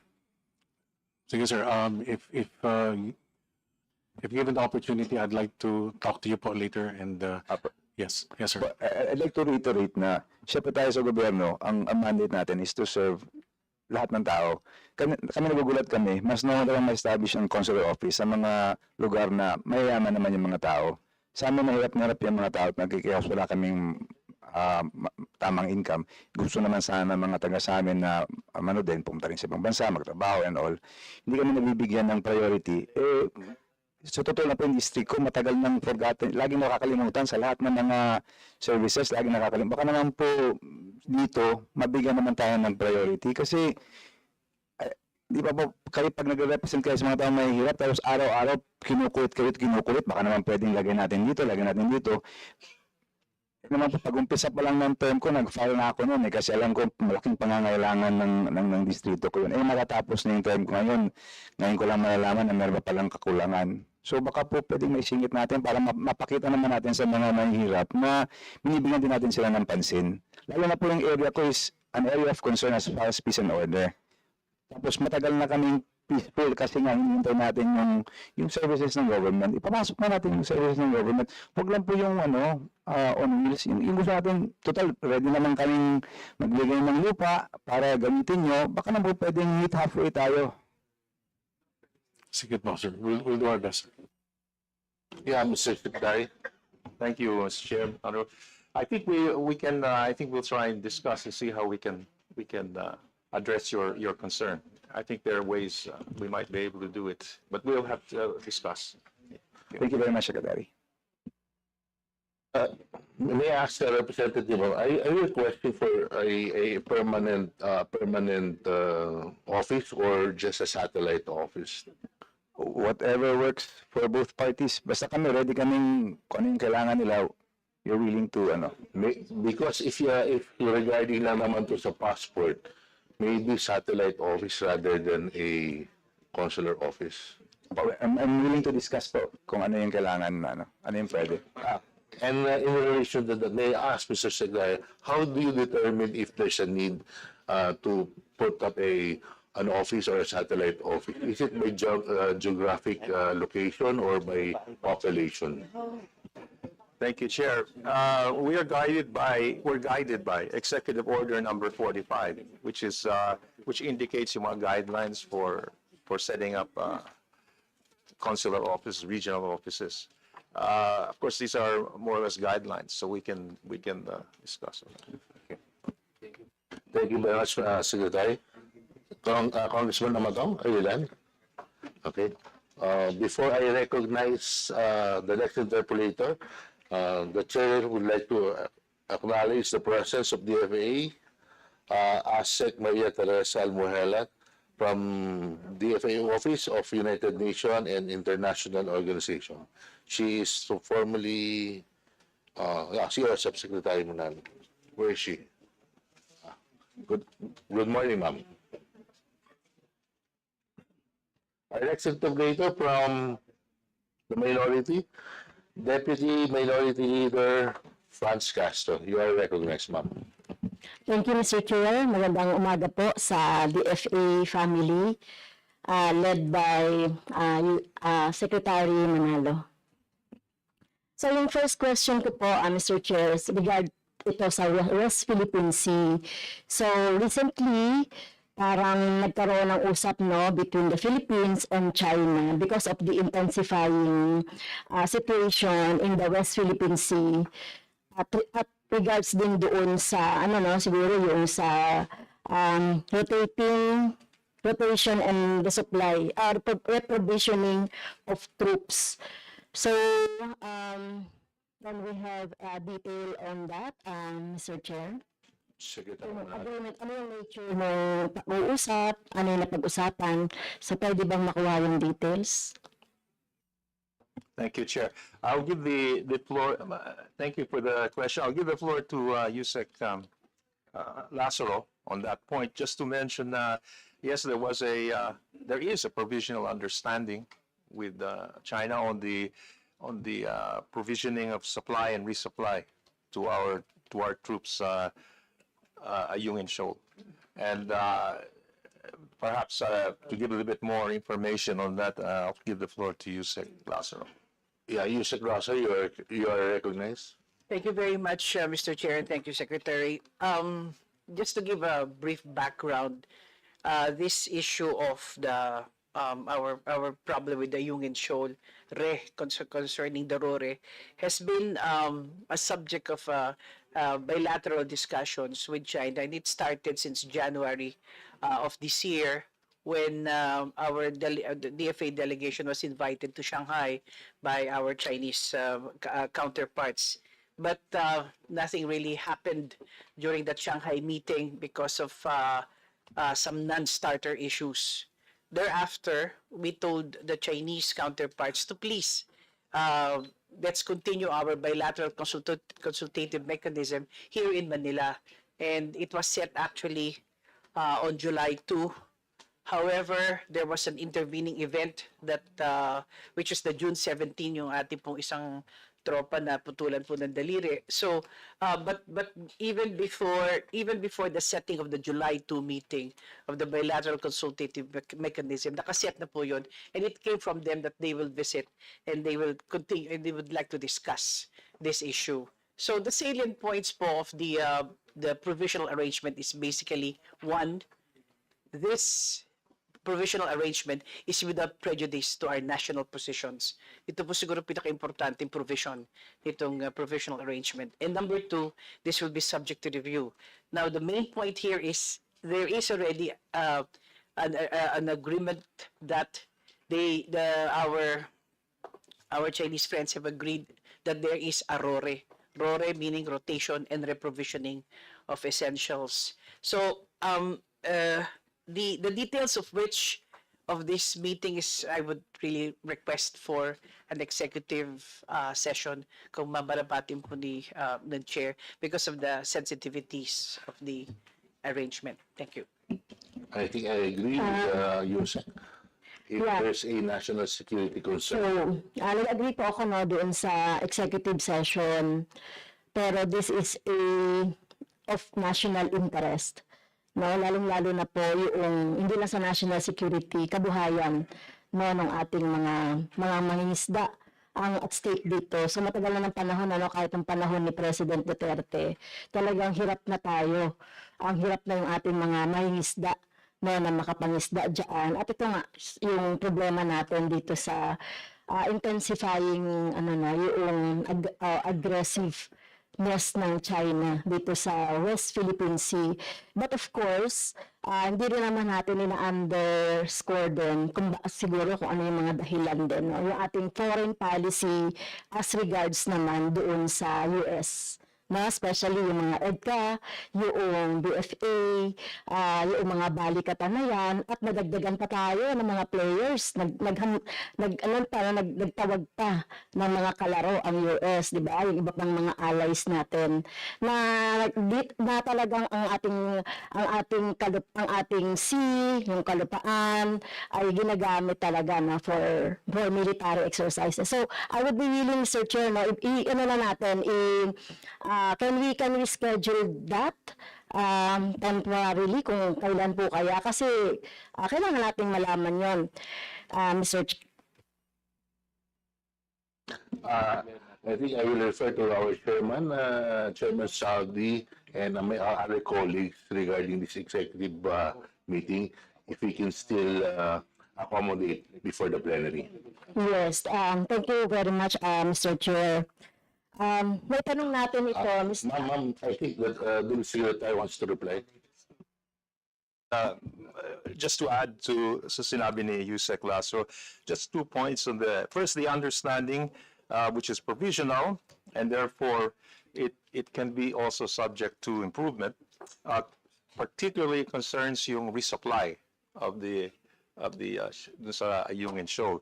Secondly, I can say that none of the national positions were affected. In other words, we have maintained the national position of the Philippines on everything. So that's what I can say. Thank you. Okay, Representative. Yes, so ito ba yung sinasabi natin? Ito kasi yung susunod na tanong ko, no, yung without prejudice to national position. So yun yung, syempre yung position natin sa yung sa West Philippine Sea as regards to our claim. Tama po, Mr. Chair, Mr. Secretary, no? So, hindi natin kinikilala yung claim na 9-dash line. And even, di ba, meron na rin ang China, mga 10-dash line pa na, which is crazy. Okay, so, hintayin ko na lang po, no, yung executive, dyan. So, definitely, RORE lang po ang pinag-usapan dito. Definitely yung RORE. Okay, so makakatiyak ba tayo later na dahil sa ganitong pag-uusap yung provisional agreement, wala nang mangyayaring mga harassment or mga and even siguro sa ating mga mangingisda na babantayan siguro or during this time, Secretary? Yeah, Secretary Manalo. Thank you, Chair. On the particular understanding, we have made very clear to China that we will honor the provisional understanding, and we expect China to honor it.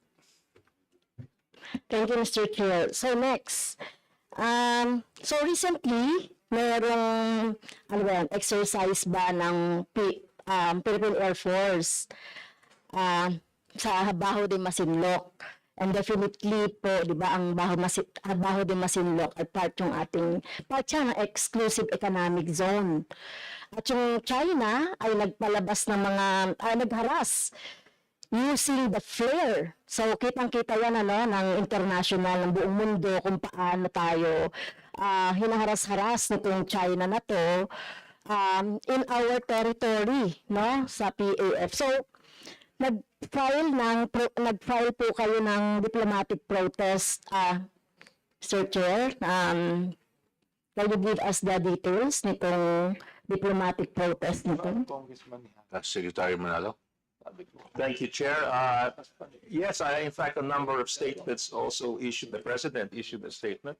And also, I think the AFP.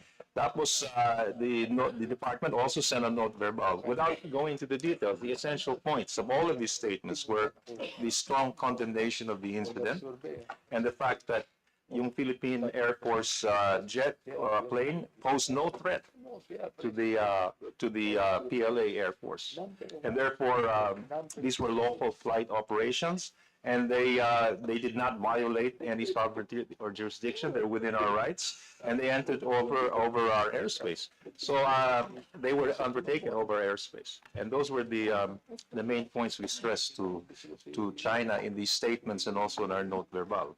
So ang point namin dyan also is that now that since, especially in the light of the agreement or the understanding sa UN, we're trying to calm the waters, incidents like this, I think don't help. Yeah, so in layman's word, Mr. Chair, yung ginawang ito ng China ay, kumbaga sa layman's word, trespassing. No? Dahil nga nag-trespass ka na, maging nag-endanger ka pa nung ating yung ating Air Force. So parang sukdulan na ito, Mr. Chair, no, yung nangyaring ito. Kaya gusto nating malaman talaga yung detail ng diplomatic kasi madali lang mag-condemn eh. No? Yung ginagawa ni Presidente, condemn dito, condemn dyan, pero walang nangyayari. Diba? So, ano pa kayo yung pwedeng maisip ng in a peaceful manner. Okay? Hindi po tayo nag-i-instigate dito ng war, although nakikita naman natin ang China, no, na may ganon. So, wala na ba tayong ibang maisip kundi diplomatic protest at ano pa ba yung pwedeng nating magawa kaya, no? Kaugnay dito, Mr. Chair. Secretary Manalo. Thank you, Mr. Chair. Well, of course, the protests we make are, of course, standard. But it's not the only thing na pwede namin gawin. For example, in the case of Ayung and Shoal, we spoke with China, we negotiated with China. Tsaka ang policy naman natin here on the South China Sea has always been our willingness to settle any differences or disputes through peaceful means, and that means through negotiation or through diplomatic methods in accordance with international law. So, hindi lang limited ang namin sa note verbal. Of course, we will, if China is willing to speak with us on this, we are open to talking with China on these incidents. But on this particular incident, what was really upsetting was the use of flares by China. Yun ang namin dun. But anyway, we're open to any discussion. But anyway, Scarborough Shoal is within our legal rights and in sovereignty. We'll always maintain that. So any talks we have with China, that will be our position. But it doesn't mean we're not willing to talk with China. So, meron na tayong ini-schedule na talk with China as regards to that incident, Mr. Chair? We have regular consultations with China. And so we would, of course, take up these incidents with them at the appropriate time. So next question, Mr. Chair, as regards to the West Philippine Sea. So, alam naman natin, nag-intensify itong mga incident na ito sa West Philippine Sea because yung policy din natin with regards to the US. So, don't you think, habang binibigay natin fully yung ating mga EDCA sites, balikatan, do you think meron itong relation doon sa intensifying na mga activities ng China with the West Philippine Sea? Kasi, Mr. Chair, alam naman natin ang stake, no, ng US at China dito sa West Philippine Sea.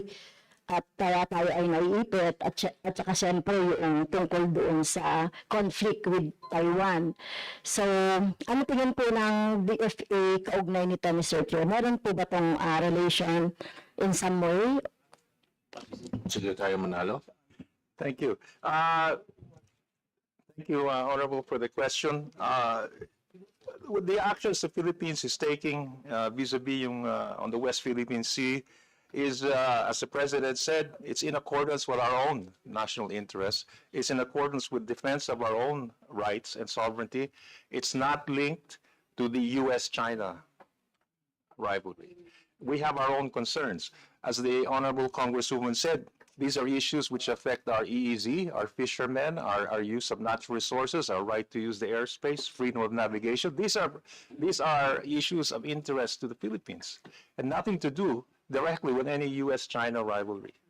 And even the use of certain sites are in accordance with our needs. And as I mentioned earlier, any use of any EDCA site has to be done by mutual agreement. But just let me add, hindi lang naman sa US ang ano natin eh. We are also dealing now with Japan, working with our partners from Japan, from Australia, from the EU, from Canada, other countries who now recognize, even South Korea. Well, Mr. Chair, It's not purely a Philippine-US. thank you po. Pinag-iiba ko po yung China pinag-iba po natin yung US sa Japan, sa iba pang mga countries. Kasi ang US kasi, meron tayong MDT, meron tayong Balikatan, meron tayong EDCA, diba? So, hindi yan. We don't have problems with our relationship with Japan or ano man. So, ito lang nga, siguro nag-intensify yan kung may relationship yung ginagawa ng US, yung masyadong pagbibigay natin sa US doon sa magiging epekto nito ng attitude ng China sa West Philippine Sea. So, yun lang po. So, kung meron ba itong relation? Yeah, Secretary Manalo. Thank you, sir. As I said, what we're doing sa West Philippine Sea is based on our own needs, not the needs of any other country. Okay. Thank you po. Last question, Mr. Chair. Pero meron pa akong question sa ATM. Pwede po ba tayo kasi meron na tayong bilateral agreement, no, with the West Philippine Sea, with China in the West Philippine Sea using the RORE. Hindi po ba natin ito pwedeng extend para to cover the whole West Philippine Sea? Secretary Manalo. Well, certainly an interesting idea. And if China is willing to cooperate and all the other claimants, why not? Kasi ang ginagawa kasi natin, lang siya, no, parang reacting to the situation lang. Pero the whole problem dito ay yung claim natin sa West Philippine Sea. Kung meron nagkakaroon na tayo peacefully ng bilateral agreement, provisional agreement dito sa RORE, so we might as well extend that to cover yung West Philippine Sea. Yeah, Secretary Manalo. I think it's a good idea, and we certainly it's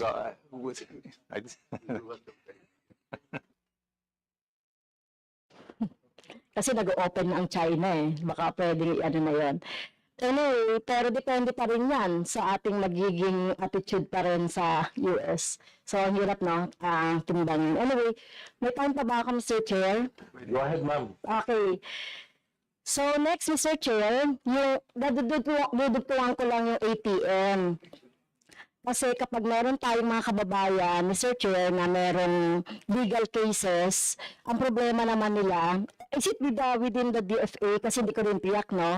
Ang problema nila ay temporary shelter. Halimbawa, may mga legal cases, so meron tayong problema, Mr. Chair, sa North America, tsaka sa Europe, Middle East, wide homelessness.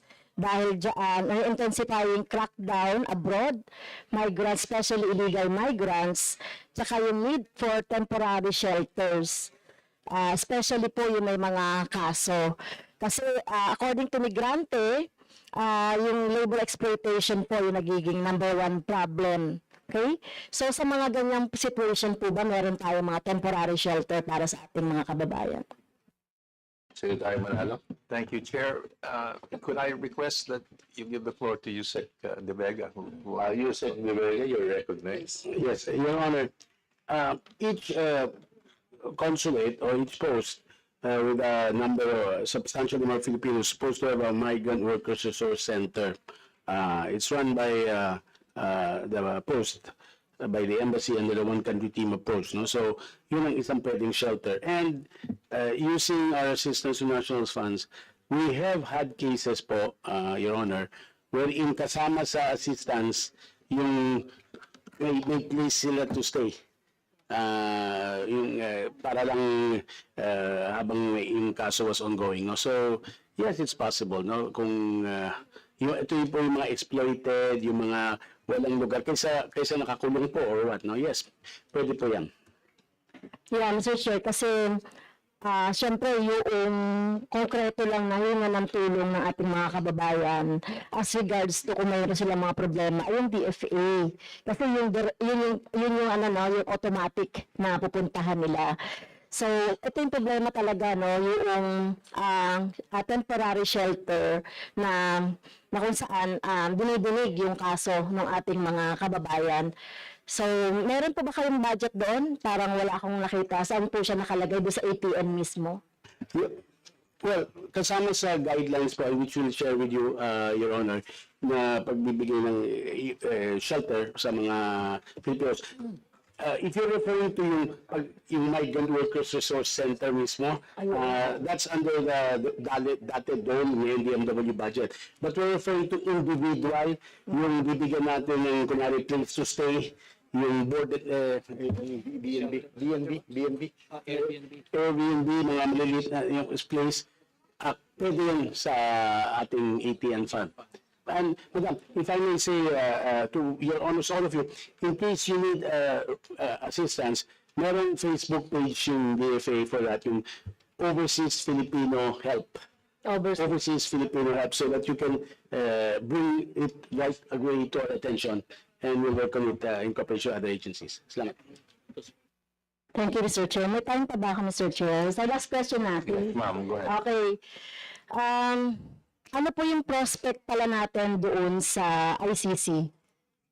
Mr. Chair, sa Secretary. Ano po ba yung prospect natin? So nakita natin po, no, yung magiging posisyon na ng DOJ as regards to this, diba? At ang OSG. So sa atin pong DFA, ano naman po ang prospects natin na makabalik tayo as member ng ICC, or ano yung attitude natin doon sa pagpunta ng mga ICC dito for investigation, Mr. Chair? Mr. Secretary. Thank you, Chair. Thank you, Congresswoman. Well, of course, alam mo na, we're not a member of the ICC, as you mentioned, so I'm not familiar with the... Kaya ang inisip ko po, kung pwede tayong mag-member ulit, ano po ba yung policy natin tungkol dyan? Well, there are no plans yet to join the ICC. Come again? No plans to... Okay. Thank you, Mr. Chair. Thank you very much, Representative Castro. Our next interpolator from the majority, our Vice Chair Rachel Arenas, you are now recognized. Thank you, Mr. Chair. I actually have no questions. I just want to take a moment to extend my heartfelt gratitude to Secretary Manalo for his leadership. Under his guidelines, the DFA, in collaboration with the Committee on Foreign Affairs, has forged a strong and effective partnership, resulting in some truly remarkable achievements, one of which is our passage of the new Philippine Passport Act. Another significant accomplishment is the progress we've made on the Philippine Maritime Zones, which is one of the priorities of our President, Ferdinand Bongbong Marcos Jr. This critical measure is about to be ratified. This will delimit and protect our maritime boundaries and resources. Additionally, the Archipelagic Sea Lanes Act, which has already passed in the House and is scheduled for its third reading in the Senate today. This will play a vital role in asserting our maritime rights and ensuring safe passage to our waters.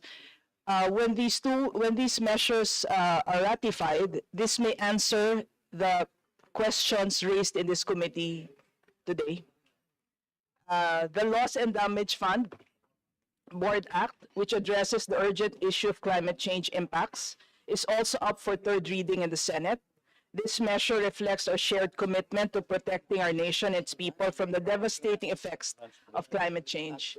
I also want to express our deep appreciation to the DFA family for the unwavering support you provide to us, especially when we represent the country abroad. Your assistance with passports, the repatriation of our constituents, and your support for our overseas Filipino workers in distress are invaluable and deeply appreciated by all of us. As a gesture of our gratitude, we've recently passed the DFA Retirement Benefits Act on third reading. This is also a priority of our Speaker, Ferdinand Romualdez. This is our way of saying thank you for your years of dedicated service to our nation. We hope this act will be supported in the Senate because this will surely provide you with the security and peace of mind you deserve as you plan for the future. That's all, Mr. Chair. Thank you. Thank you very much, Vice Chair Rizal. Our next interpolator, Representative Ambrosio Cruz from the majority. Short lunch break. After this. Congressman Cruz? Wala. Representative Khalid Dimoporo, you are recognized. Thank you, Mr. Chair. First, I'd like to acknowledge and thank our good secretary for his cultural sensitivity when it comes to the Muslim culture and Muslim Filipinos. I was with him when we celebrated National Hijab Day, which is one of the advocacies of two of our members in the Committee of Muslim Affairs to broaden the understanding of why Muslim women wear the hijab. But I'd like to also ask more questions in regards that may be as a matter of importance, or maybe clear up some things regarding concerns of Muslim Filipinos. A lot has been said about the West Philippine Sea. I'd like to inquire as to our stand when it comes to our sovereign claim over Sabah, if it still is maintained or not. Secretary Manalo? Yes, our claim, Ms. Ani, Chair, our claim still stands. Mr. Chair, I'd like to ask the DFA if there has been any also movement when it comes to our claim to Sabah, just as it's very proactive in our claims for the West Philippine Sea. Well, at the moment, we have discussed this matter with the other country involved, and well, I think when the understanding there is, we'll see how we can maintain lines of communication. But at the moment, I think we are still very much looking at this issue, but certainly not as active as you said on the West Philippine Sea, because of some other a number of other different considerations here. Well, just to enlighten the Secretary, Mr. Chair, I asked one of our Muslim counterparts, representatives here in Congress, if we have any problems regarding Sabah. Ang sinabi niya sa akin is kung maingay, may problema tayo. Kung tahimik, walang problema tayo. So I think diplomacy is the best way to engage when it comes to Sabah. My concern, and the reason why I'm asking this question is, first is, how many Filipinos do we have living there in Sabah? And then second is, can you explain to us whether or not they can avail of consular services when they are in Sabah? Because that is the problem when we have a sovereign claim over Sabah. We may have inability to provide our Filipino nationals there the services that the DFA is supposed to provide. Then the follow-up question there would be the budget. Secretary Manalo? Thank you, Congressman. Could I seek the floor's permission to to give the floor to Yusek De Vega on the. Yusek De Vega, you're recognized. Saba. Magandang umaga po. Your Honor, an estimated 770,000 Filipinos in Sabah. And regularly, our embassy in Kuala Lumpur sends consular missions there for their consular requirements, such as the renewal of their passports. In fact, Sabah became the initial point for the PSA also to send a team for the Philippine ID. So yes, it's sent regularly, and it's funded from the Assistance to Nationals Fund. So usually they go there once a quarter or once every 4 months, and if need be, we'll ask them to go more often. Thank you. And correct me if I'm wrong, it's costly to go to Sabah from Kuala Lumpur, because if I'm not mistaken, you have to take a plane and all of that. The reason why I also brought this up is just the possibility for the Department of Foreign Affairs to consider working with the Bangsamoro Autonomous Regional Government. Because it might be also more plausible to set up a DFA office in the province of Tawi-Tawi, which might be closer to Sabah and more accessible for those who want to reach it. These are just considerations that DFA might want to consider. Secondly, if the Secretary would want to comment on that, but I'd like to also ask next, in regards to Palestine also, what is the position of the DFA when it comes to Palestine? Secretary Manalo. Thank you. Mr. Chair, on the possibility of working with BARM, in fact, thank you very much, Congressman, for that suggestion. In fact, I'm meeting the BARM minister on this week for lunch. So precisely to see how we can work together on many issues. On Palestine, we have our position, of course, has always been firstly for a ceasefire. We support the UN Security Council resolution, which was passed with sponsored by the United States and supported by 13 members of the Security Council. And we have completely maintained that position, mainly because of the humanitarian situation in Gaza. Of course, yung mga ibang concerns namin is we would not like to see an escalation in the violence and spreading to other countries. We've made that also clear. For many reasons, one of them, of course, being the presence of many Filipinos, especially in other neighboring areas. So we have maintained that position, and we have said it wherever the opportunity arises. Thank you. Thank you, Mr. Chair. I'd like to ask also the DFA if we can reprise this committee on how many Filipino families were repatriated because of the war in Gaza. And I would like to also, as a follow-up to that, ask the Secretary, and maybe he can say something about this, no? Because if those Muslim Filipinos that have been repatriated from, let's say, Palestine, in some cases, they have Palestinian husbands, and they are the breadwinners. So when they get repatriated, they come here to the Philippines, and now they're kind of floating around in our society. And if Palestine is not recognized as a country, then that's a question. What do we tell them as a government? Those that come to my office, I refer them to the NCMF, or National Commission on Muslim Filipinos. However, they have a very meager budget in comparison to the DFA and other national line agencies. So maybe this good secretary can give us good clarification and some words on wisdoms on what we should tell these families, Filipino families who have come home from Palestine and are more or less floating around because of the war in Gaza.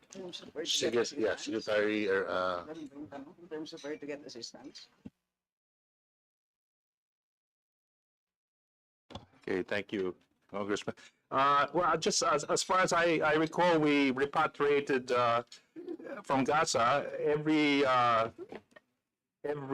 Filipino there who wished to come home, basically all came. I think 137, and so basically all were repatriated. In fact, I met them when the first batch that arrived. I met them at the airport. And also in Palestine, of course, we recognize Palestine. Now and then I'm in touch with the ambassador of Palestine here, who's in various forums. Dun po sa issue of domestic, yes, I agree that that's an issue. Of course, the DFA itself does not have a budget for integrating Filipinos in the Philippines. We will assist them if they're abroad in any way we can. In fact, yun nga nangyayari dun sa the 130. Our embassies, in fact, 3 of our embassies were involved, Jordan, Egypt, and Israel, to get them home safely. Of course, when they arrive in the Philippines, technically, the DFA is not within the mandate of DFA, but we're trying to help by, we're very willing to help to see how, to help our countrymen by coordinating with the DSWD and OWA to see how they can help. Kasi wala kami budget for internal or domestic reintegration, but certainly any way we can help on this, of course we can help. But the mandate obviously would lie with another agency. There's a DFA officer visiting them regularly to check how they are. And we've just been informed that, and I thought we were no longer doing it, but we are also sending a DFA officer now and then to talk with them and listen to their concerns, and from there convey them to the OWA or DSWD. So we are trying to help within our mandate any way we can. Thank you, Mr. Chair, and that's what I wanted to know. If the DFA more or less brought them back and then let them be, and it's very nice to know that the Secretary has mentioned that they are keeping track of them, making sure that their concerns are being at least heard. My last question, Madam Chair, is regards to the Hajj. Every year, Muslim pilgrims go to Saudi Arabia, and here in this Congress, the 19th Congress, to date, every year we've been investigating also the Hajj and the NCMF. Hopefully this year's Hajj is ran a little bit more smoother. But in the course of our investigations, we found that a lot of the problems in the Hajj is because of the inability of NCMF to coordinate with the DFA. So I'd like to ask the Secretary 2 things, because my time is up. One is if there has been any improvement or any policy changes with the new leadership of the NCMF, because we have a new secretary, so that there will be better coordination with the DFA. And my second question, Madam Chair, is in regards to the mandate of the DFA. One of the big issues that Hajj pilgrims has is the services provided. And in the investigations that we had with the NCMF, they say it's not our problem. It's not our responsibility, because they only conduct bidding for board and lodging.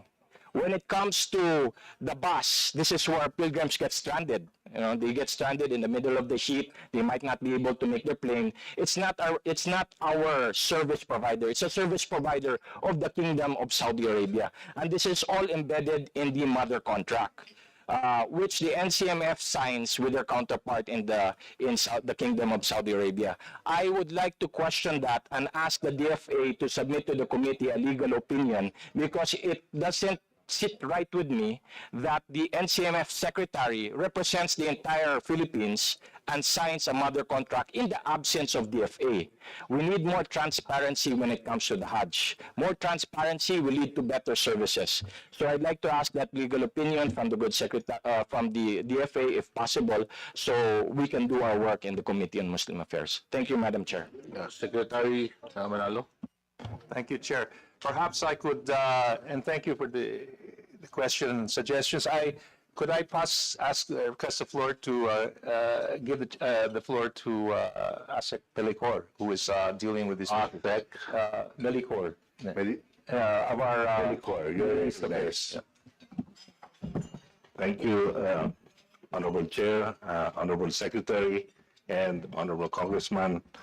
It has been the perennial report of our Philippine posts in Riyadh and in Jeddah that the NCMF is not willing to make a post-mortem meeting so that they could discuss these problems from the past Hajj and then apply them in the future to the forthcoming Hajj.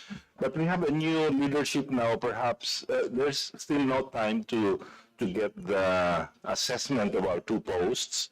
We are awaiting the report, but we have heard that it was much, much smoother this time. There were hardly any complaints. But the main problem is, the Hajj problem is an administrative logistic problem. So many people come to Jeddah and Makkah and Medina in a very small segment of time, so that a lot of planning needs to be done in order to have it happen smoothly. So we are still very much open, of course. Our posts in Riyadh and Jeddah are helping out in any way they could. And we look forward to a more open NCMF so that we could discuss this and perhaps plan very much ahead of time. So many of the problems can be solved really if we plan much ahead of time. Thank you very much. Are you done? Yes, and thank you so much for the answer. Because NCMF's budget will be scheduled, I think, on Thursday. So appreciate that so much. Thank you very much, Representative Dimaporo. So before we proceed with our budget discussion, we will suspend our session for a short lunch break. Budget briefing suspended.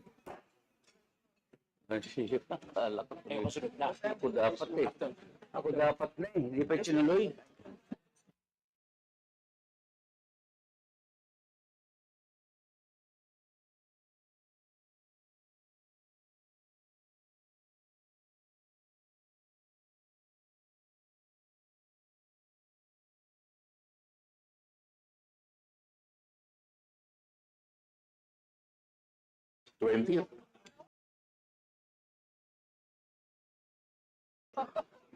Nagtanong sila eh.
briefing for the Department of Foreign Affairs is now resumed.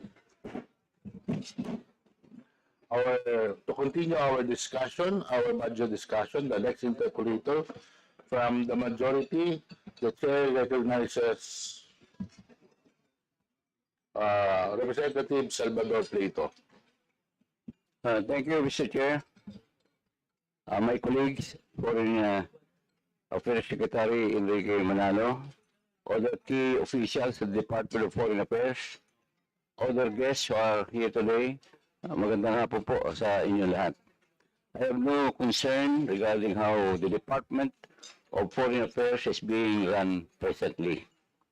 But I would like to take this opportunity to extend my congratulations to them on your handling of the extraction and evacuation of our kababayan in the conflict areas like those Filipinos in Gaza, where the Philippine Ambassador to Jordan, Wilfredo Santos, was in close coordination with the Philippine embassies in Egypt and Israel to assist our kababayan to safely cross the border in going to Egypt, full of tension and fears, because it was reported then that the roads were blocked and it was unsafe. If you imagine, Mr. Chair, how Ambassador Santos was doing the extraction and evacuation of our countrymen in that very volatile conflict area in Gaza, amid the Hamas-Israel conflict, para tayo nanonood ng movie, yung suspense movie, lalong-lalo nung pong nawalan si Ambassador Santos ng contact sa isang Pilipina na madrinan. Hindi ko alam ang pangalan. Kung nasaan po na nabalitaan na ang simbahan na kanyang tinitirhan ay natamaan ng sniper fire. Hindi ko alam kung anong pangalan ng madre. But the Filipino nun, according to reports, has decided to stay and complete her mission in Gaza. Then again, Mr. Chair, Secretary, recently the crisis of the Iran's attack on Israel, the Philippine government, through our Department of Foreign Affairs, has to ensure the Filipinos working in the Middle East. Can you imagine how to repatriate the more than 2 million Filipinos if ever Iran-Israel conflict escalated into a full-blown war? With these scenarios, Mr. Chair, where our brave Filipino ambassadors and Department of Foreign Affairs officials are facing, I can't say anything but praises and congratulations to a job well done. Kung meron lang akong karapatan, being a member of the Appropriations Committee, yung sinasabi sa second motion kanina ni Mr. Kong Ropos Rodriguez, motion mo ba yun, Congressman Abante? Magse-second motion ako for the restoration of that 2% na budget nyo. Maraming salamat po sa inyong matapat na paglilingkod sa bayan. Thank you, Mr. Chair. Thank you very much, Representative Plato. Now, before we continue our discussion, I give the floor to my co-sponsor, Congressman Bien Abante. Thank you. Madam Senior Vice Chair, may I? All right. As we resume, I'd like to call the next interpolator from the majority, Representative Bambi Emano. Please, wala? Oo. And then, Vice Chair Federico Harresco. Wala din. Oo. And Kong Iroyo Rodriguez, please.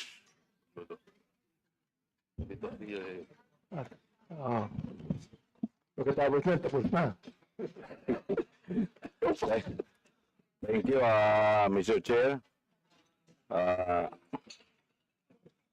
Good afternoon, Mr. Chair and Mr. Secretary, the DP family. Ito po, parokyal concern lang po. Catanduanes People Center, soon to be established in the island province of Catanduanes, is envisioned to be the primary hub of transactions which will bring the services of the government much closer to the people. This is designed to accommodate public offices whose function are primarily needed by fellow Katandunganons, especially those located in the mainland Bicol. Ito po,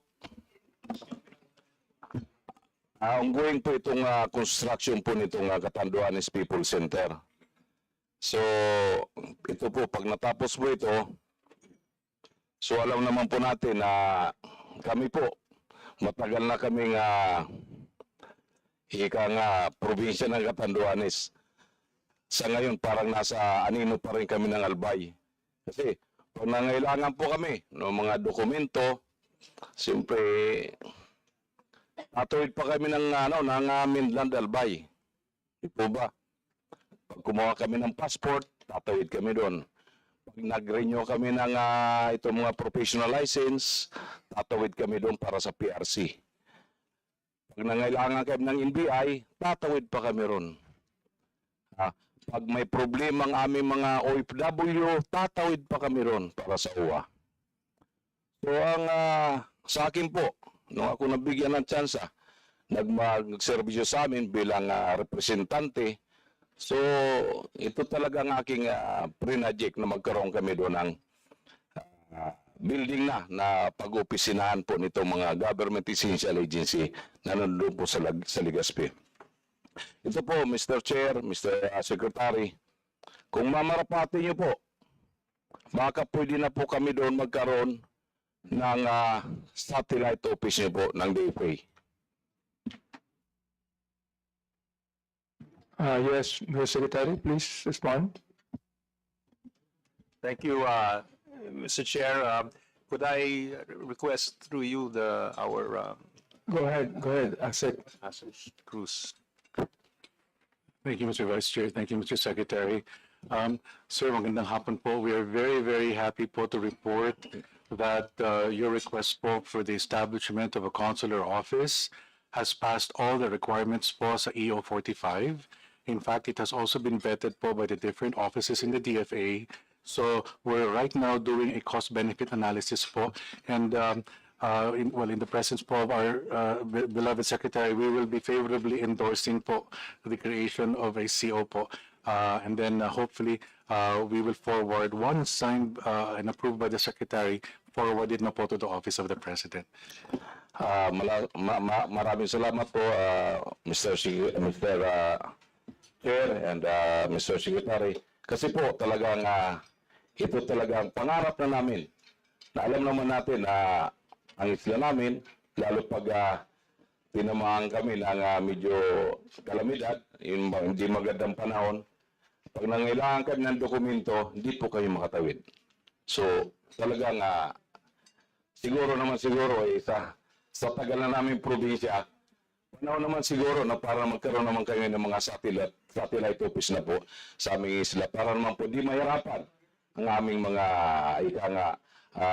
constituencies po.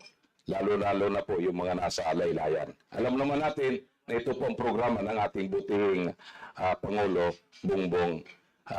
Ferdinand Bongbong Marcos. Kaya sabi ko nga, napakasarap po na narinig ko sa inyo na positive po kayo rito. Ito naman po, matutuwa po ang aking mga kababayan dahil matagal na po naming minimit ito. Kasi nung mga nakaraan po, mobile passporting din po kami sa Catanduanes. Yun nga lang, sa isang taon, isang bisis lang po kami nakakalusot. Dahil alam ko naman, isa lang yung grupo nyo na talagang yung passport on wheels na to, isa lang po ang grupo nyo. Which is nga na, siyempre, pag nag-request kami, alam naman natin na wala naman kayong budget doon para papuntahin doon yung mga staff nyo. So minsan talagang sakripisyado po ang congressman para lang po tayo makapagserbisyo doon sa ating mga nasasakupan po. Kaya salamat po, yun lang po. At ako po yung nagagalak na narinig ko po na nangako ang ating butihing sekretary na magkaroon tayo doon ng satellite office na po sa isla ng Catanduanes. Maraming salamat po, Mr. Chair, yun lang po. Congressman Rodriguez, baka pag pumayag to secretary ng batalyon ng consular office nun, kayo magbibigay ng consular office building. Yun naman sabi ko, yung building naman, nandun na, may tanong na tayo doon. So ang problema lang po natin, siyempre, alam mo, yung staff nyo, may yung kuryente naman, at saka yung tubig, may kanya-kanyang ano naman yun metro Kanya-kanyang metro yun Yeah. Ang building, nandun na Oh, okay. All right. Thank you very much, Congressman Rodriguez. Let me now please call Representative Bambi Imano for his questions. Congressman Imano, go ahead. Thank you, Mr. Chair. Mayong hapon, Madam Chair. Mayong hapon. Magandang hapon po sa lahat. Mr. Chair, I'll also try to make this as short as possible. And again, we'll be wearing 3 hats, Mr. Secretary. Just recently, I was appointed as chairman for the Committee on Mindanao Affairs. And hopefully, I'll be able to bring some of the concerns. And of course, for regional RDC 10, and hopefully a very small parochial issue, Mr. Secretary. Let me start, Mr. Secretary, by hopefully asking you, because I saw one of the plans of DFA is to strengthen DFA Mindanao. May we know which where we will strengthen and the coverage of the 4.390 million?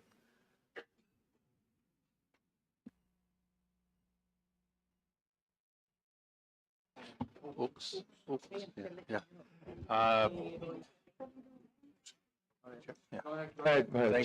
Thank you, Chair. I'd like to ask my colleague, Ms. Rolla, to reply. Pero before that, could I just interject that we are definitely planning to strengthen DFA Mindanao so that it can actually have a presence sa Mindanao, especially beyond Davao, and also to establish closer links with BARM.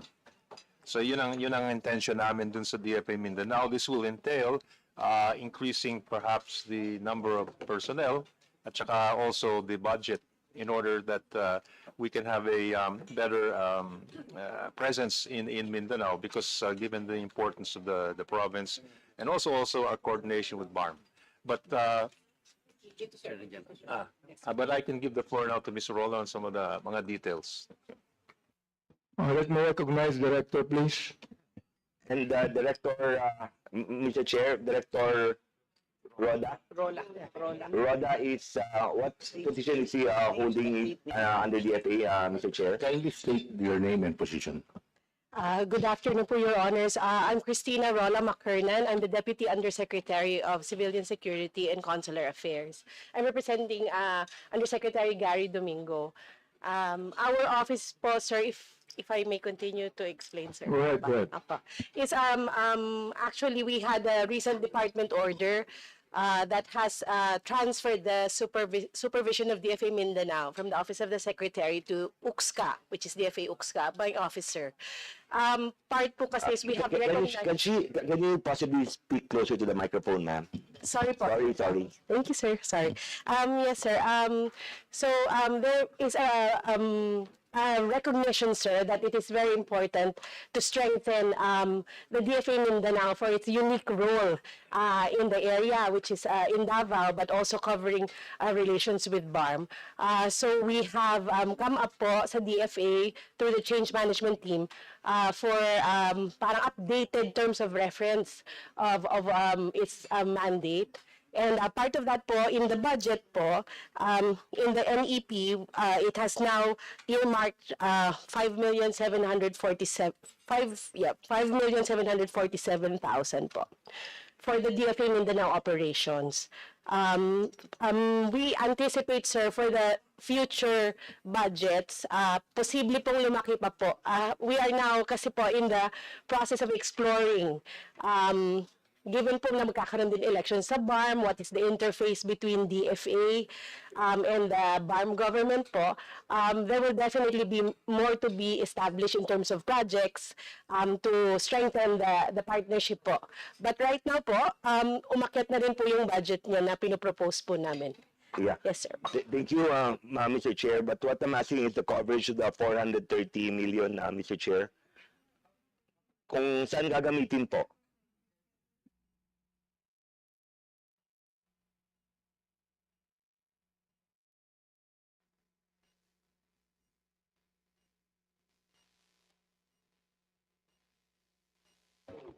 Yes, Mr. Secretary. Could I give the floor to ASEC Nolasco? Go ahead, Olasco.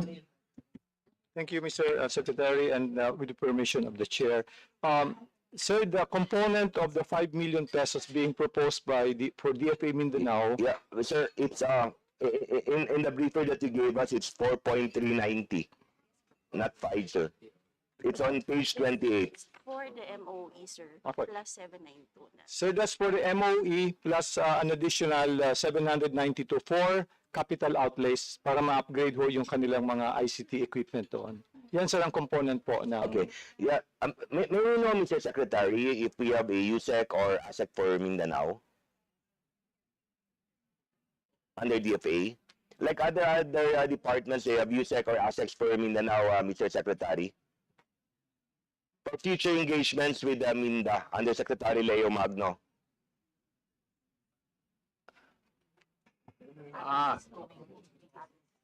We have we will have, but I don't think it's USEC level, but we will have a ASEC level. And can he introduce himself or can she introduce herself? She's still in Islamabad. When she comes home from her tour of duty, she will go to DFA Mindanao. I think. Can we get the privilege of getting her name, Mr. Secretary? Yes, Agnes Cervantes. She's now presently ambassador to Islamabad, and she's returning, I think, sometime this year. And then she will be assigned to DFA Mindanao to head. And Ma'am Agnes is where from? From Ormoc, Leyte. You think, Mr. Secretary, that we should be assigned an ASEC for Mindanao who's from Ormoc, or should it be from Mindanao, Mr. Secretary? Well, I think the basis of our assigning her is, well, she's been ambassador to Islamabad for 6 years. She's also had experience in India and also with also in parts of I believe in the Middle East, Iraq, Morocco. So I think her background qualifies her to address some of the issues. Yeah. With all due respect, Mr. Secretary, it does not matter where country she was assigned. It seems that she's very well versed experience with war-torn countries. It's not like that. Mindanao is very peaceful. But what we're asking, Mr. Secretary, that if you will be assigning an ASEC for Mindanao, where we will be able to coordinate, hopefully he or she should also come from Mindanao, Mr. Secretary. Because, Mr. Secretary, let me tell you, Mindanao is not only BARM. Mindanao consists of 6 regions and 7th yung BARM. So hopefully somebody who also understands not only the culture but the landscape of Mindanao, Mr. Secretary. By the way, Congressman Emmanuel, let me ask, Secretary, yung sinasabi niyong 5 million, yun lamang yung sa Davao. Only in Davao. The whole of Mindanao, you only put one office and that will be in Davao, right? It's for DFA Mindanao. And that will cater to the people in BARM. Yes, yes. But the whole of Mindanao is so big. Can't you put an office in Cagayan de Oro City? We have a a foreign affairs office, Mr. Chair. The consular office would be separate from DFA Mindanao. Okay. For now, Mr. Chair, I thank you, Mr. Chair, for appealing for Mindanao. But hopefully the ASEC or USEC that will be assigned will be from Mindanao, Mr. Secretary. That's one. And hopefully, Mr. Secretary, that we will be able to help Mindanao as a whole, not only some parts of Mindanao.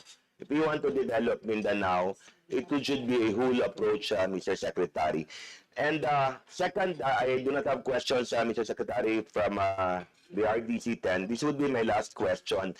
I actually am helping RRs, they're rebel returnees. Even when I was governor of Misamis Oriental, those who come back to the folds of the law, I tried to help them, give them livelihood, and some were even accepted to work abroad. But there's this one case, Mr. Secretary, I won't mention the name, but I'll be giving you the papers. He already has actually a certificate of amnesty, and we were trying to help him secure a passport. So we went to Cagayan de Oro office and told us to come to Luzon office because he will not be issued a passport in Cagayan de Oro. Maybe we know the protocol, Mr. Secretary, of issuing passports of RR or rebel returnees that actually have amnesty already, Mr. Secretary. Ito nga, Mr. Secretary, when I was governor, I made him regular employee of the provincial capital, so he's cleared. He became a regular employee. Now he cannot be issued passport according to DFA Cagayan de Oro po.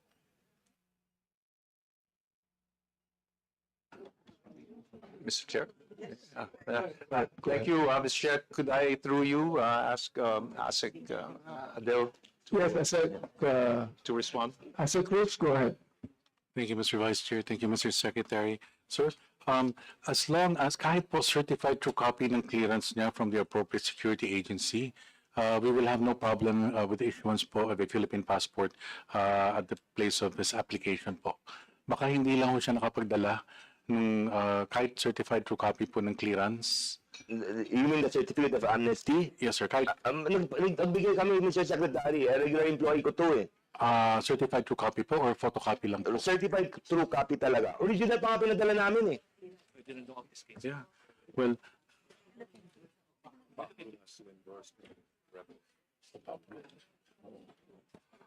and then, well, we also need po a certification from OPAPRU. Yeah, apparently this case, Mr. Secretary, ano pa eh, 2003.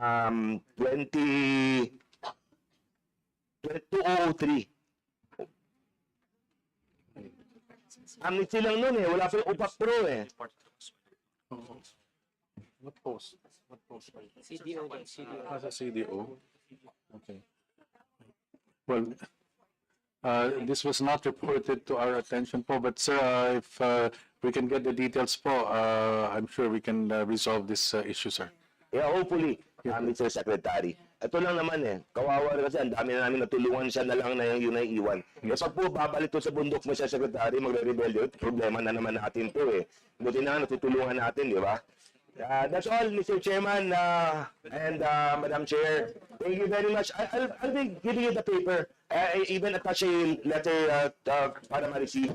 Thank you and congratulations to the DFA family. And hopefully, Mindanao, we will treat as a whole, not by province and not by region. Thank you again, umayong hapon. Thank you, Congressman Imano. I hope you can do something about it as a Cruz, no? Yes. And by the way, I hope that you will not only put, is that a concerned office different from a DFA office? So what you're going to build in Davao is DFA office. Meron na. I want to expand it.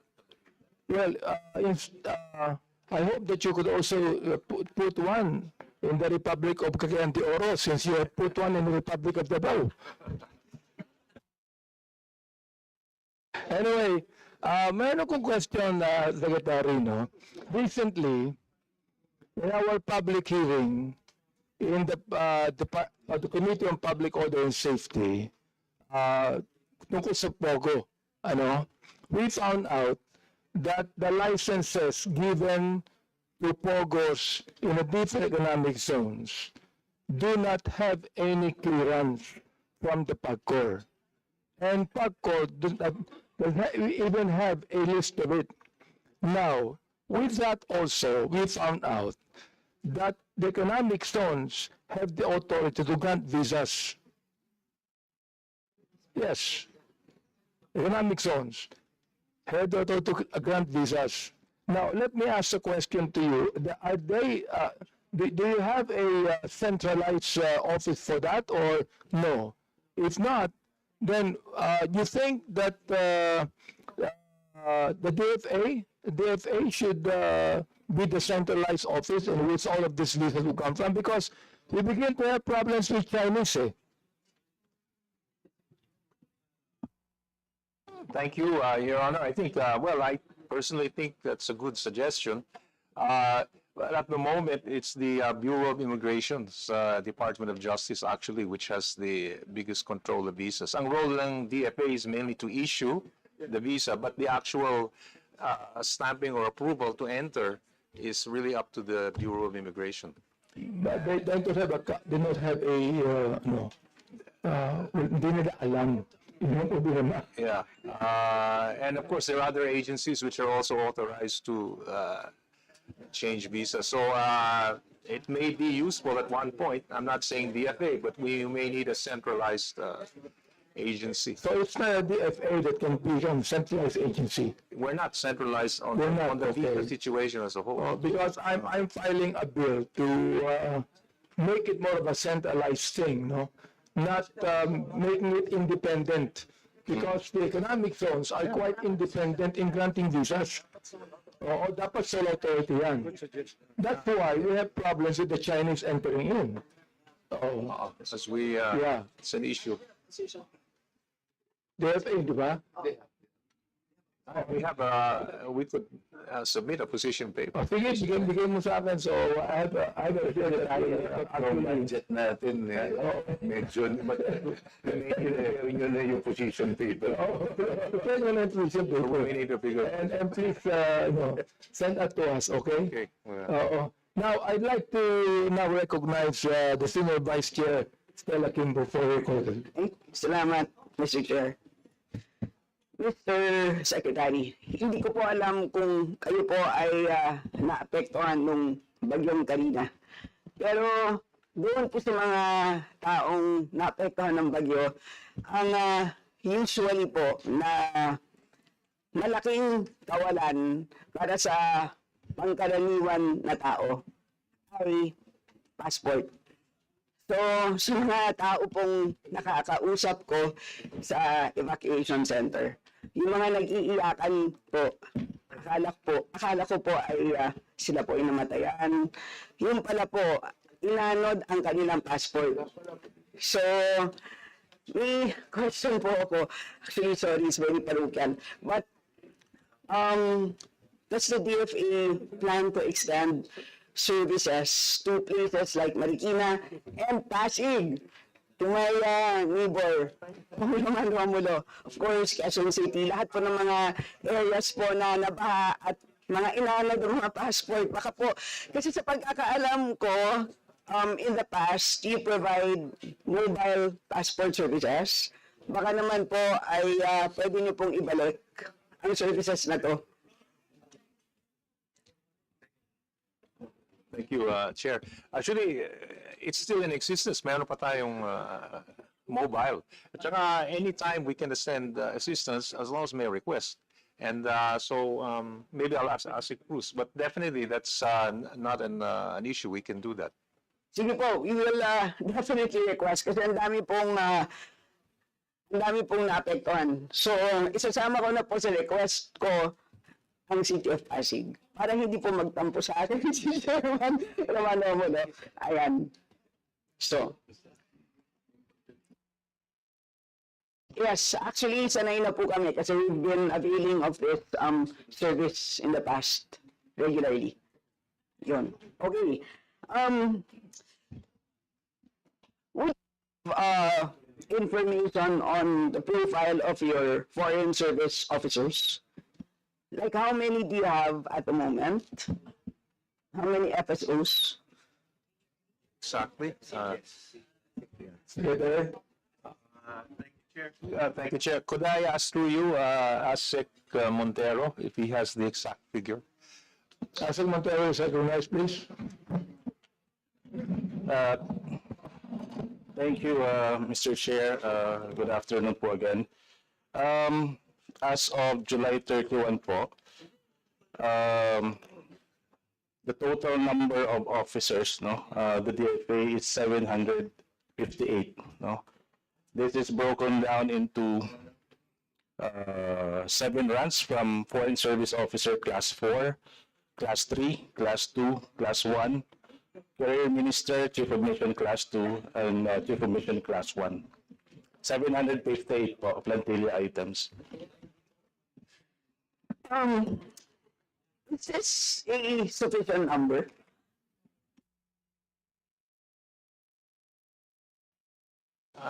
Thank you. Well, we could use more. But the catch is the Foreign Service exam. Our new officers, they have to pass the exam. So it's means that it depends on how many actually pass the exam. So na-affect yung total. And as mentioned earlier, that's why we still have a number of unfilled Yes, ma'am. seats.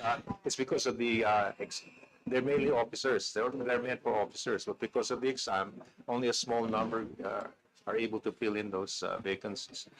Oh, so at the moment, ilan pa po ang unfilled FSO positions? 162 items, ma'am. Out of 758. Pero hindi naman po naantala ang consular services. Hindi naman po. It's just really that process by which we hire foreign service officers and as provided are mandated under the Foreign Service Act. It's a rigorous process po. So much so that every year we only average less than 20 new FSOs. So, okay, let me ask. 758, is it a declining number over the years? Did you used to have more FSOs in the past, on average? Like at any point in time, would you used to have more? No, ma'am. Actually, pataas kami because we've been opening new posts. So there is a corresponding NOSCA for each of these posts, no additional posts, additional items. So hindi naman tayo nawawalan ng talent. Hindi naman po. Nagbubukas lang tayo ng mas maraming position, except that, so is it a function of hindi alam ng kabataan na merong ganitong positions? May I know the average age of our FSO?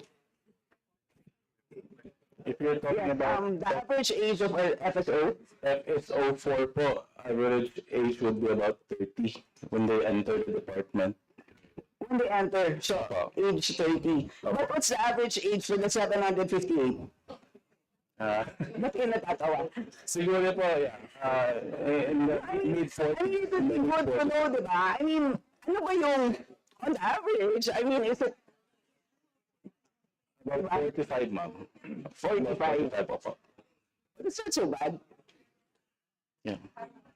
So they enter on average 30 and then 45 naman ang average. Okay. So, but you would like to hire 162. Kaya lang, it takes us time because we so how many take the exam every year?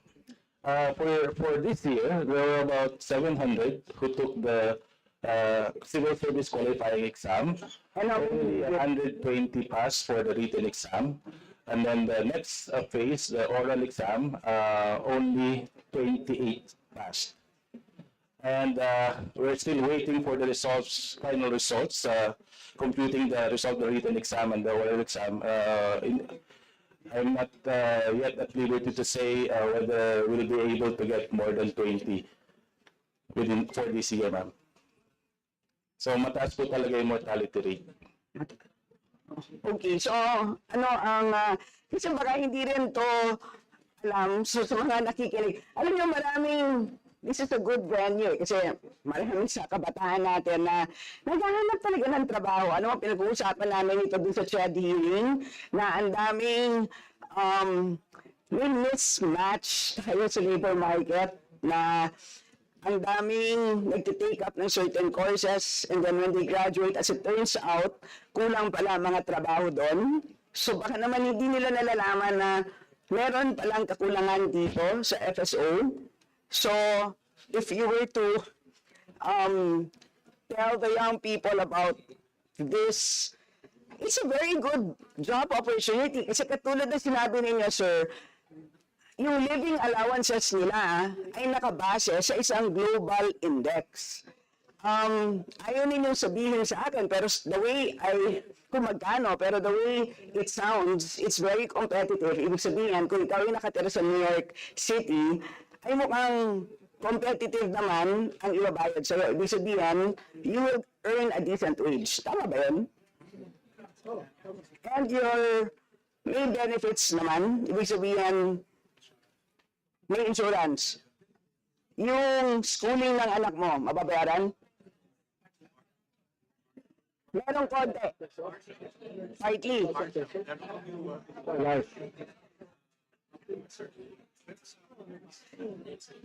I think in some cases, mas mababa than others kasi sa like New York, maraming English. I mean, it's all English.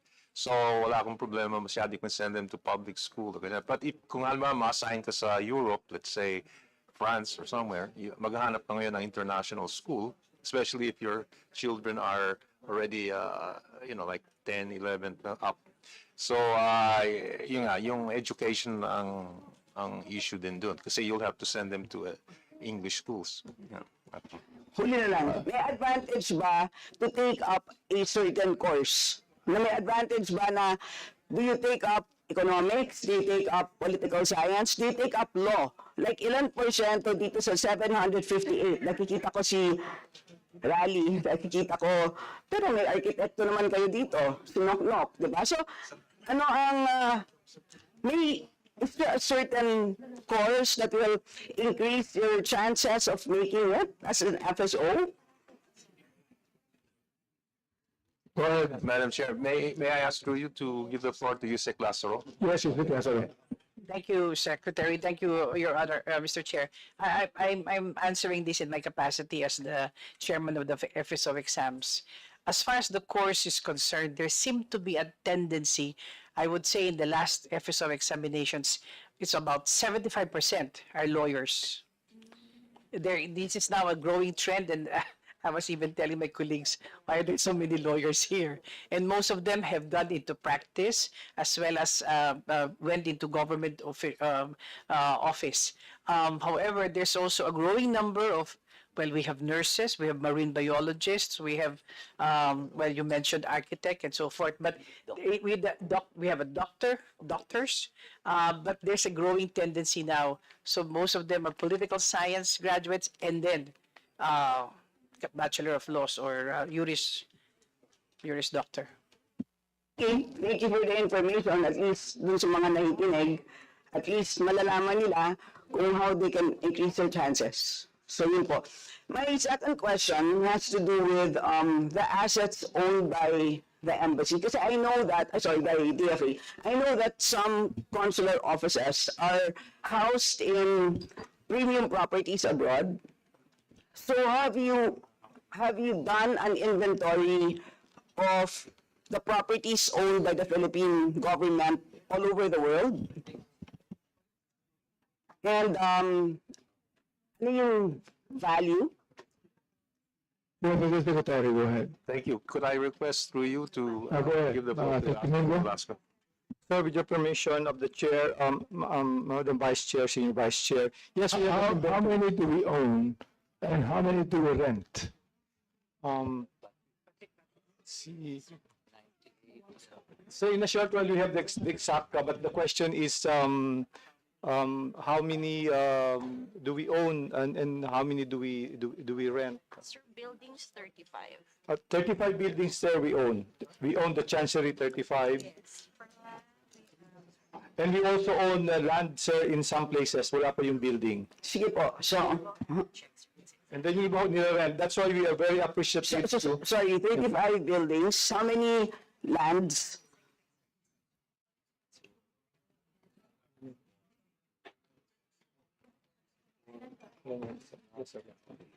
If I may, we own, sir,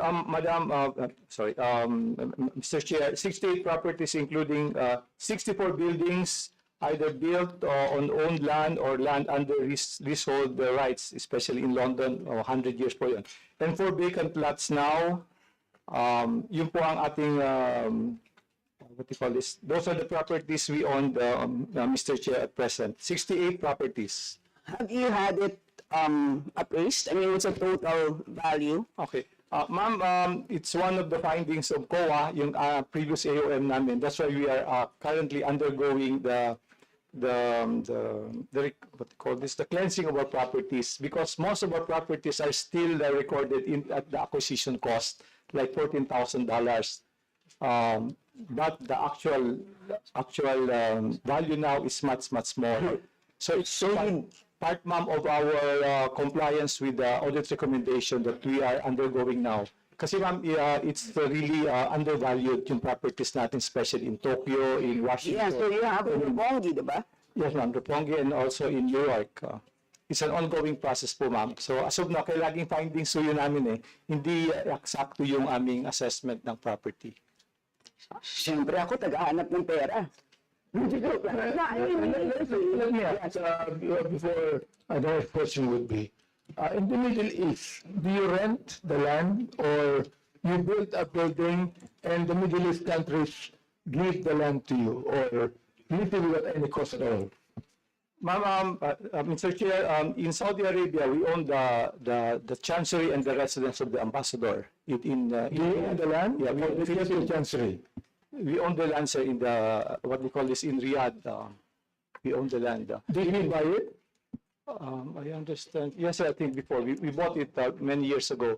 With the permission of the Secretary, we can provide the committee the inventory of these properties and also the way, when we acquired it, the manner of acquisition, because there are in some jurisdictions, Your Honor, we are only given like a 1 peso rent for perpetually. Yeah, yes, and what is your timetable for determining the current market value? Ma'am, based on our, I'm part of the inventory committee, we base it, ma'am, on the tax assessment, tax assessment by the tax authorities. That's the... Yeah, so which means that should be easy, right? Because obviously you pay your taxes. In some places, ma'am, it's available. But in some places, like in Europe, the land and the building are considered as one property. So we even have to get the services of a professional to segregate the cost of the land and cost of the building. To the extent possible. Yes, ma'am. It's an ongoing process. But meaning, do you... Are you in touch with the DOF? I mean, meaning, obviously, there could be situations where, in a situation where your small office is in super premium property, it doesn't make sense for you to stay there, right? Meaning, it could make better sense for you to actually sell and move to another place, right? And, I mean, things like those. So are you in touch with other agencies like the DOF? Or not really on this matter? On this matter, ma'am, no. But before, there was a committee under the Office of the President. This is with respect to properties in Japan, where the DFA is a member, and this is part of the Asset Privatization Practice as a member, and the DOF was the chair of that committee. So, but recently, ma'am, we don't have a direct, what you call this, but we report as part of our financial reporting the estimated values of this property. Hopefully, in the near future, ma'am, we'll be able to get a more realistic. Well, of course, we don't want you naman na mawala ng bahay. Sinasabi ko lang naman, and many of the places are really beautiful. So, ayaw naman natin, we want you to be in dignified places, of course, because you represent us, and you're doing a really good job. Right. So anyway, sir, so just submit na lang to us as soon as you can. I just have one question left. Sir, what does it mean to be the host of the Loss and Damage Fund? Go ahead, Secretary. Thank you. Actually, I think we how do you call that? It's really the proper thing is we are going to be the headquarters of the board of the Loss and Damage Fund. The fund will be located somewhere else. So, but being a member of the board, of course, the board members are actually decision makers on the fund. But, so it would be a big advantage if it's located here, as it will ensure yung involvement ng Philippines in the board. But perhaps, could I ask our Assistant Director from UNIO to perhaps, from Assistant Secretary from UNIO to give a bit more details on these benefits of being a board, being the headquarters of the board. Asek, please, Thank you very much, Mr. Chair. Thank you, Secretary. please give us your beautiful name, as beautiful as you are. Thank you, sir. My name is Maria Teresa Almoala, and I'm the Assistant Secretary for UN International Organizations. On July 9, the members of the Loss and Damage Fund Board reached consensus to select the Philippines as the board, the host of the board. And in 90 days, we have committed to complete two instruments. One is to confer legal personality to the board to function, and also a host country agreement. And we thank the House of Representatives for facilitating work on this.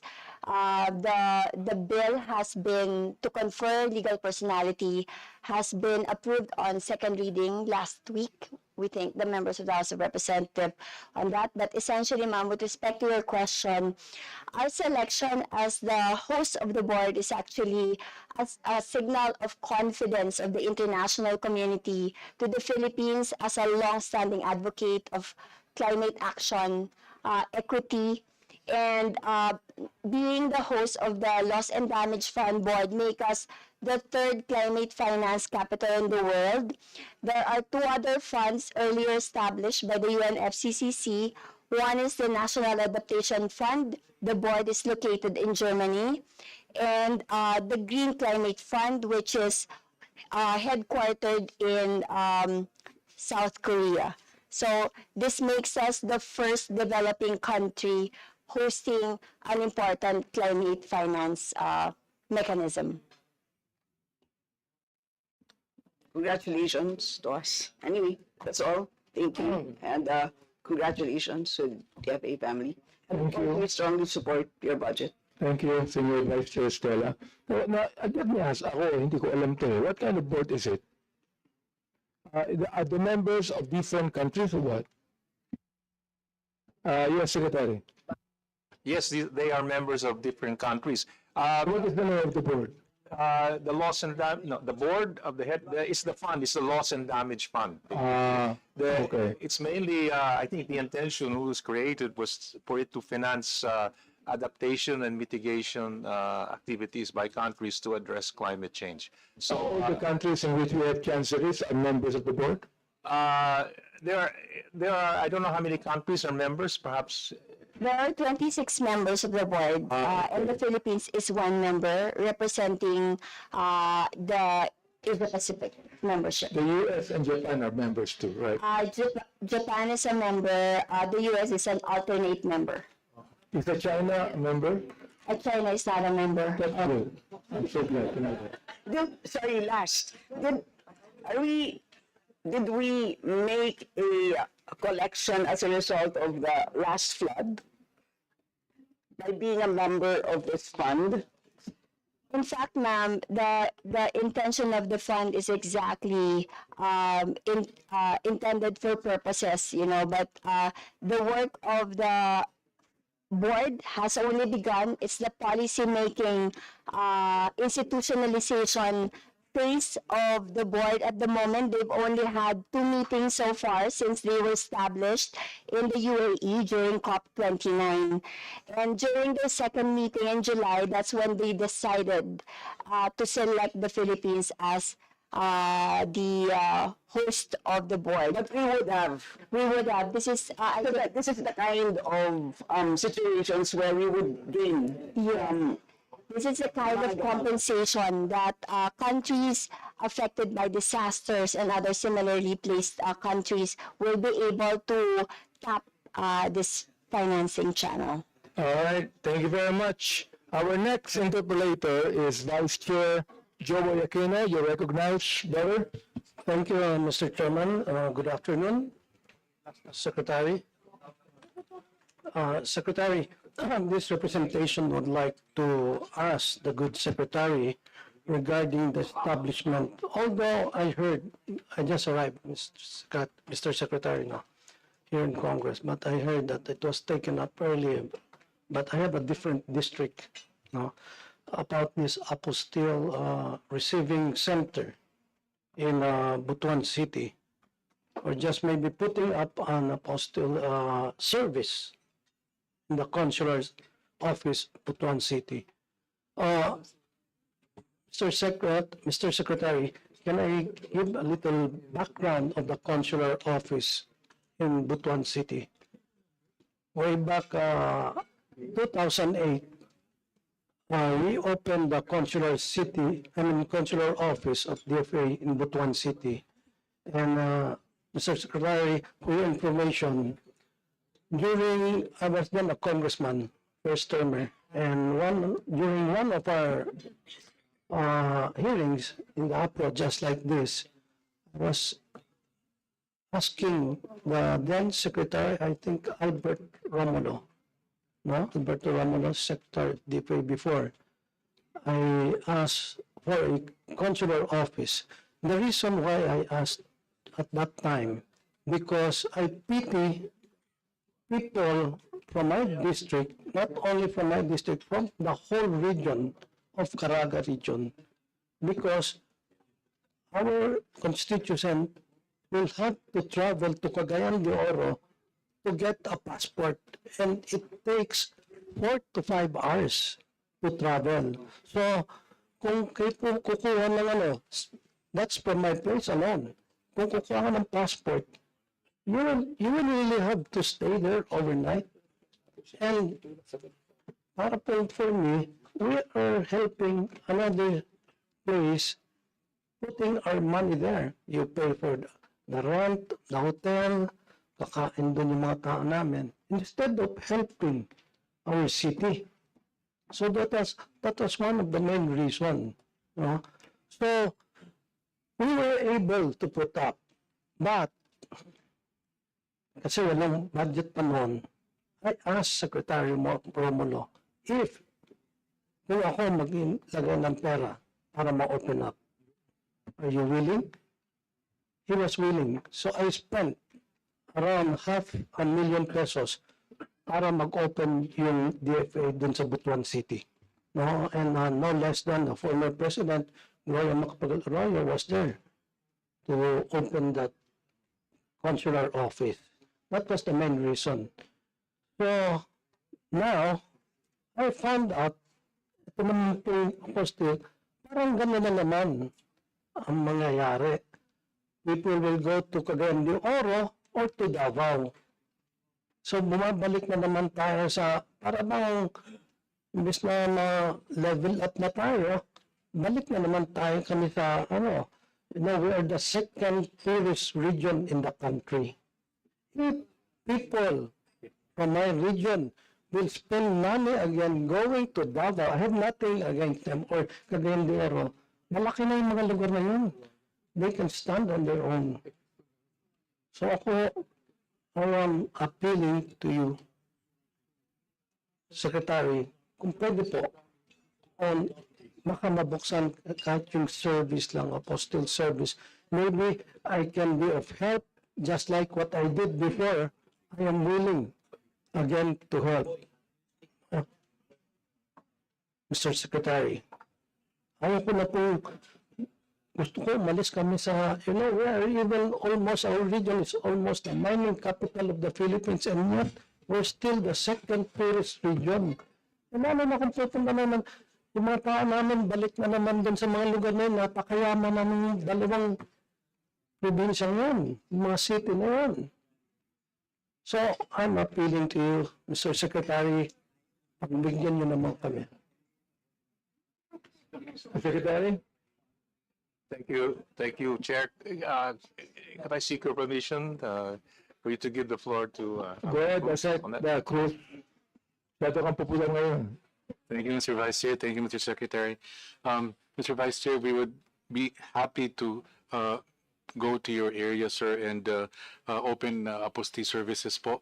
But we would also need help, sir, because the only space being provided by RLC, the mall, is 418 square meters. It's very small. If you would help us obtain an additional 200 square meters, sir, we would be happy to set up an apostille services in your area, sir. Okay. Deal tayo. Yes, sir. Deal tayo. I'll look for one. I'll even again put up my own share funding, personal. But you pay me after. Just like what they did before. Just like what they did before. I will really look one. I did it before. Yeah. There's no reason I cannot do it again. For the people of my district and the region. Yes, sir. Because my district is the regional center of Caraga. Kaya ho, lahat halos ng mga offices. In fact, the city government, no, we are giving out 1,000 square meters, can even be more than 1,000 square meters to different national offices. Doon sa isang center, andun ho lahat ng mga national offices nagbibigay. I used to be a vice mayor, that's why I know that. No? Dati user frac, yung iba ngayon hindi na user frac. Basta in 3 years, kailangan lagyan mo. Now, kung mag-long term tayo, lilipat kayo doon, I will work on that. Nilagay ako ng 10 million na building. Yun ko sa mayor, para sa inyo. Pero kung hindi nyo kaya, dito muna tayo. I will offer you an offer you can't resist right now. If you resist, then we'll move to defer your budget. Yes. I'm challenging you now. I'm sure my colleagues here will support me. Imagine, at tinataya ko na ng sariling funding ko. Oh, with the government, I'm just a no person there. No? I cannot believe, before we were able to meet, ang liit-liit lang ng budget ng DFA. Ngayon, 15 years after, hindi kayo makaano, tulungan nyo naman ang mga tao namin. Second poorest region na kami. Secretary, go ahead. Yes. Do not say no. I'll not accept no. No, it's not a no, sir. Nangako na. We will work closely po with RLC and request po for an additional space. And then we could even commit po with the opening of an apostille office, commit an additional 600-foot traffic every day po sa mall nila. Sir, you know, matagal na rin ng congressman. Parati ko narinig yung we will commit, we will promise. Pwede po in the next 2 weeks, punta kayo doon? Yes, sir. Ha? Yes, sir. As your word, ha? Magkikita pa tayo sa plenary. Yes, sir. Ha? Oh. Sige, my staff will approach you. Is that okay, Sir Secretary? Okay lang mo? Anyway, trabaho to natin eh. We'll be happy to do so, sir. Ha? But you can count with me. If I need to put up again another, even 1 million, no? Para lang na tulungan, I'll put it up. But pay me. Because pwede. Salamat po. Okay, really, I'm serious. No, let's stop. Okay, thank you. Salamat, Congressman Joboy. Oh, nangako na. Okay. Hindi ba alam magmamakaawa ako? Magmamakaawa ako sa kanya. All right. Now, I'd like to recognize Representative Tudorico Haresco for his interpellation. Thank you, Mr. Chairman. Thank you.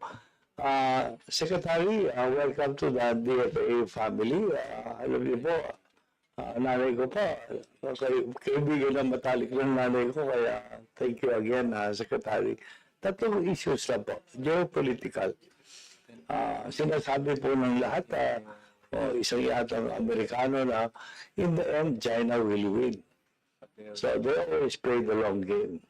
100 years, 200 years, in the end, China will win. So, for that adage, nag-umpisa sila sa tubig, rami, ngayon players. Are you prepared for other quote-unquote encounters as they do with Vietnam and Korea and all that? Let it be, geopolitically, 60 days from now would be the American elections. Alam naman natin na mula nung founding of America, anong stand ng Republican Party, which is to withdraw, and the Democratic Party, which is to expand. Ready na po kayo kung sakali, iwanan na naman tayo ng mga Amerikano kung manalo ang Republican Party.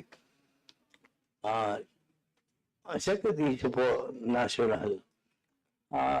Nagreklamo po sa akin ang mga hotel owners ng Boracay na sa India daw po nakakota ang visa sa mga Indian tourists. Totoo po ba yan? Kasi kung gano'n, since na wala na yung merkado ng China sa Boracay, bakit hindi tayo mag-concentrate to replace the Chinese tourists with Indian? I mean, right now, India is fast overtaking China. Marami pong middle class sa India. Imbis na pumunta sila sa Maldives, sana sa Boracay na lang sa Pilipinas.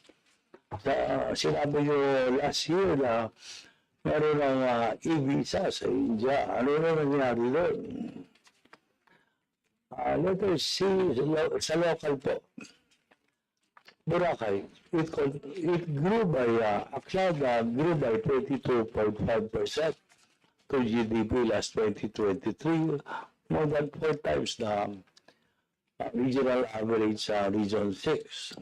So, hanggang ngayon nag-iintay pa rin kami sa caravan nyo. Ang Korea, may consular office sa Boracay. Sana po, makonsider nyo po ang Aklad, especially West Aklan, na doon pupunta sa mga taga-Romblon, Antique, sa Aklan para mag-aaral. Sana po makonsider nyo as a epicenter ang Aklan. Kasi mga hospital namin, puro kami nagpabayad sa mga kamag-anak namin sa Antique, sa Romblon. Doon po nagpupuntahan sa Aklan. Kaya sana po, kasama ng NBI, makonsider nyo po magtayo ng consular office sa Aklan. Nandun na rin 100 kilometers away, nandun na rin isang parte ng Iloilo. Mga bukid ng mga Biag-Aw, etc. Sana nandun na lang po. Yun po sana, Secretary, geopolitical, national, at saka local po. Maraming salamat, Secretary. India. Yes, Secretary. Thank you, Chair. Nice to see you again. Your questions, maybe I'll divide them. One on the geopolitical, and then on the national, I'll ask, and the regional, I'll ask ASEC, Bruce. On the matter of China, well, our position has always been that we're here to defend Philippine interests. And I don't think we will take into consideration what China's status is, in the sense that what our main issue is, how do we ensure the defense or the defending the national interests of the Philippines, regardless of the regional situation. We have to be in a position that we can adapt or react to whatever the regional situation is, and that's what we're trying to do now. Now, whether China or the U.S. or any other country seeks to dominate, our position will always be Philippine interests first. Tsaka what we've always said, is that we believe the future of our region should not be determined by the great powers, but should be determined by each country. All of us have a stake in the region, and that's the position we will take. And we'll do our best to defend our interests in that view. Dun po sa U.S. elections, well, I really can't comment on but let me just say two things. First, For now, on the various, our relationship with the U.S. is really quite strong, especially in the economic field now. They're now focusing a lot more on the economic field, and not only on defense and security. And at the same time, we have strong, or they, the U.S., we have strong bipartisan support from the U.S. Congress. And so our feeling is perhaps with that strong support, it can withstand any possible change in the U.S. administration. But of course, we have to wait and see. Yun lang masabi ko. But for now, we have strong bilateral support and even commitments from the United States which are binding, and I think would go beyond whoever's there. So I think that's how we view. Of course, ang Pilipinas is not the only country that is looking to see what happens in the U.S. I think almost every country in the world is monitoring the situation. Dun po sa visa on India, could I just say before giving the floor that India is included among the restricted nationals. So therefore, they require visa to enter the Philippines. But perhaps if you allow me, you can give the floor to Cruz again. After Cruz, you recognize, please. Thank you, Mr. Vice Chair. Thank you, Mr. Secretary. So we're also happy to report that out of our top 10 posts issuing visas po, 3 of them have been issuing visas to Indian nationals po. We have our embassy in New Delhi. We have our honorary consulate po in Chennai and our honorary consulate po in Mumbai. So next to the Chinese po, the Indians are our second largest tourists entering po. And then we're also happy to report that we are already in the beta testing po of the issuance of e-visas. We started it po at our embassy in New Delhi. And right now, our honorary consuls in India are also under training for the issuance po of an electronic visa. So it will make it easier po for Indian nationals to apply for a visa po to enter the Philippines. We're closely working po with the ICT on this.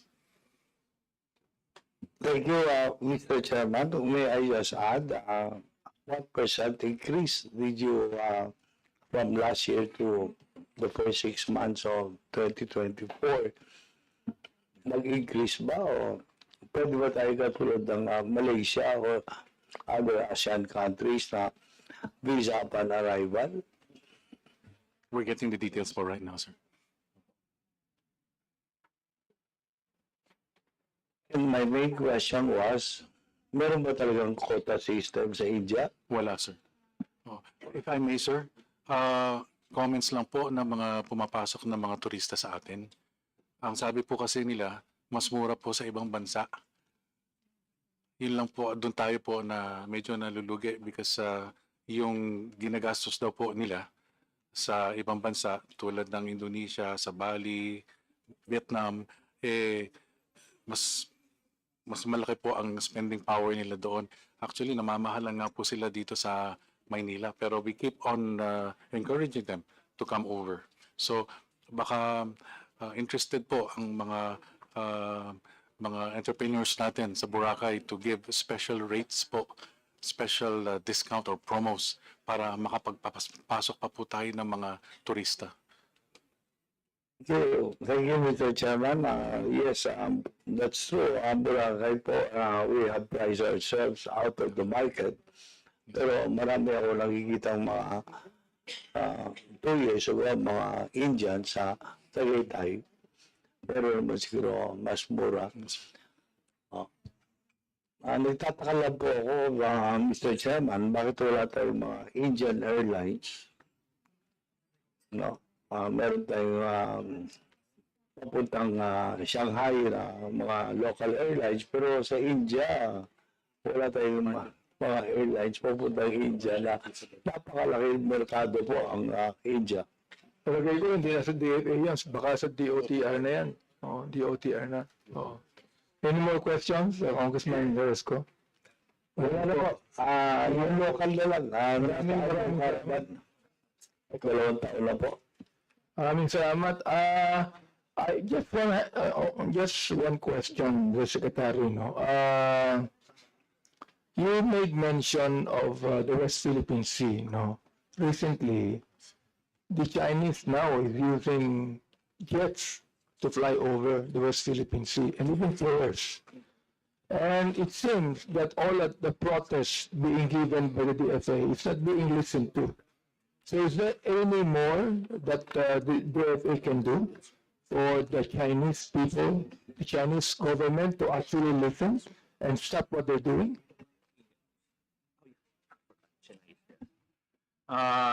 Yes, we issued the protest. That's standard. But there are other ways, like I said, that we have. In fact, we've already met the Chinese yesterday on this incident from their embassy. And as I said, this is an issue which I'm sure we will raise again. Meron tayong what we call a bilateral consultation mechanism on the West Philippine Sea or South China Sea with China. And that meets regularly, at least every few months. There are also other means of communicating with China, which we will do. And so any incident that happens in the South China Sea, which we feel is detrimental to our interests caused by China, we of course will raise it, and not only through note verbal. The note verbal is the first thing we will do. Thereafter that, there are other ways. We will have to talk to them and express to them. But as you know, this we have to let our position be known, and we have to. China also does a response, so we have to, in other words, continue a dialogue with them on these issues, at least from the Department of Foreign Affairs. I think it's very clear that the Chinese know our position, and the hundreds of protests that you have given China, it seems the Chinese does not even listen to it. So what I'm saying is, what other means can you do to actually engage China to a talk rather than doing what they're doing now? Well, we have always proposed and signaled that we're always willing to talk. In fact, at the last, during the incidents Yung and Show, we invited them to come to the Philippines to talk, and they accepted. And then I've had talks too with at foreign minister level, where we exchange views, and in the importance, we agreed on the need to manage difficulties. But also, Congressman, we're also getting support from other countries, because they also issue statements in our support. And we feel the more support we get, moral support, political support, public support, I think that also adds to to our position. So we are also getting help from other countries in terms of political support and moral support. So I think we're trying to tackle the issue from many angles, and not only directly with China. Yeah, I hope that will be resolved soon, because many of our fishermen in Bataan, Zambales, and La Union and Pangasinan are very much affected by that, already. Very much affected. So, we have Congressman Salo that will be asking, yes, Congressman Salo, you'll be asking short questions, right? Yes. Okay, Secretary, you recognize. Thank you very much, Chairman. So as you mentioned, this will just be brief. So thank you very much, Secretary, and thank you very much to the DFA family, and I always commend them for really taking good care of our people, the OFWs in particular. And of course, that's in coordination now with the Department of Migrant Workers, and I really thank also Yusek Eduardo de Vega and ASEC Robert Ferrer and ASEC Melicor, because definitely your care and concern for OFWs is undoubted. Mr. Secretary, I'm just wondering how, with the creation of the Department of Migrant Workers, how does this affect the mandate of the DFA, and how is it being implemented on the ground? Because of course, the focus now are OFWs, particular for the DMW. But I'm wondering how is it being implemented, particularly in our posts, and those officers, DFA officers have been handling concerns of FWs before. How are they being, what do you call this one? Where are they focused now, in a sense? Yes, Larry. Thank you. Thank you very much, Congressman. I will give the floor. I'll ask if Yusek de Vega could reply, but let me just give some general remarks. First, DFA and DMW are now coordinating as carefully as we can. Of course, last year was their first year, so it takes time, but now I think we're developing ways of working together. Why is this important to work together? Because many of the migrant worker officials or officers are based with the embassies. So even the fact that even if they are a separate agency, they're like the other attachés. They're under the supervision of the ambassador, but they also work closely with the embassy, especially some operations like what happened last year in Sudan.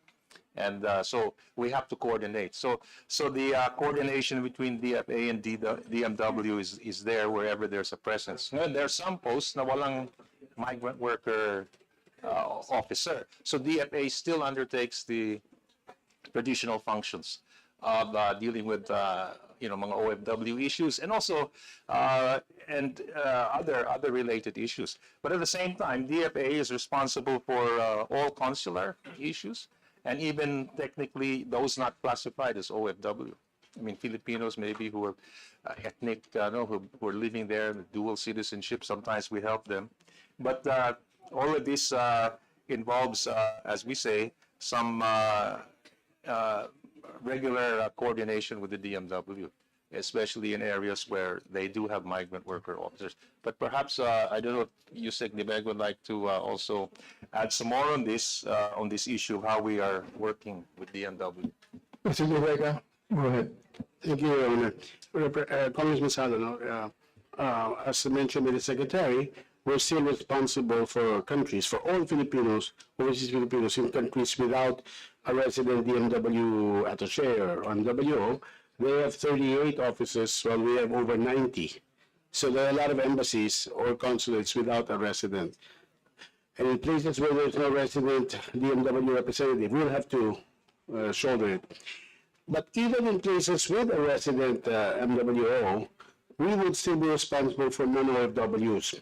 So the law, which was passed by Congress in Section 14, clearly states that we have our own fund, the ATN fund, Assistance National Funds, and they have their own fund, the Action Fund.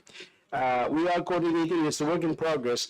Right now, the one confusion is that it's not that easy, the distinction between who is an OFW or not, because the law clearly states that whether they're documented or not, as long as they go abroad and are going to work and are not there to be tourists, have not become foreign citizens, are not permanent migrants, then they are under the DMW.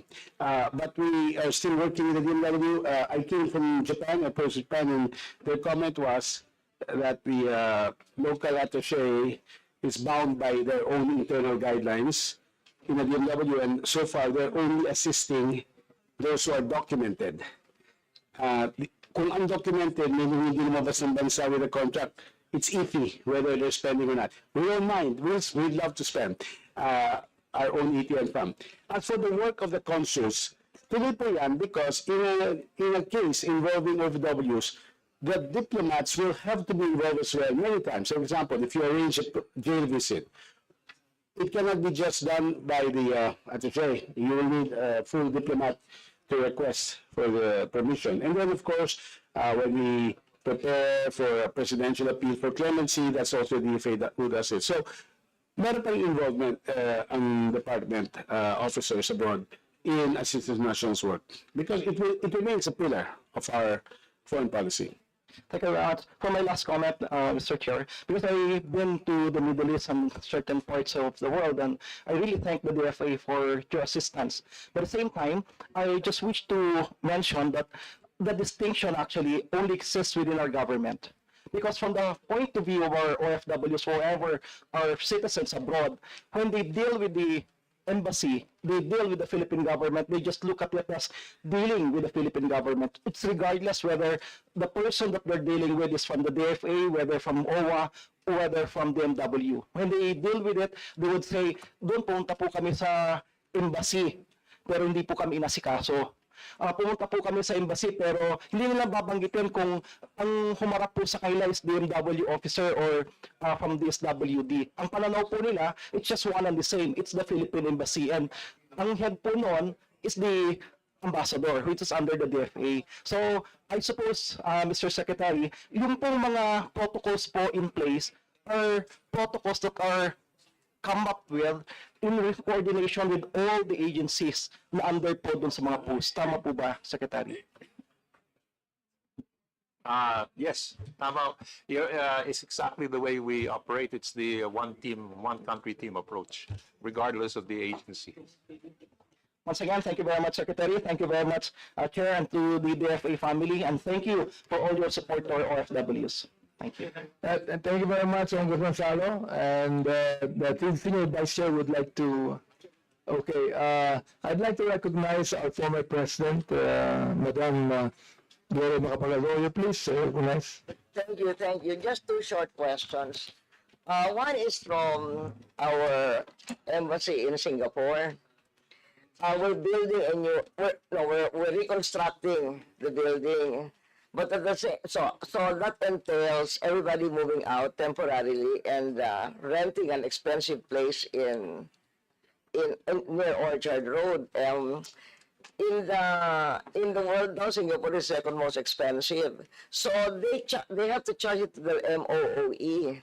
So a lot of the MOOE that Singapore was used to spending before is no longer available because they have to pay rent.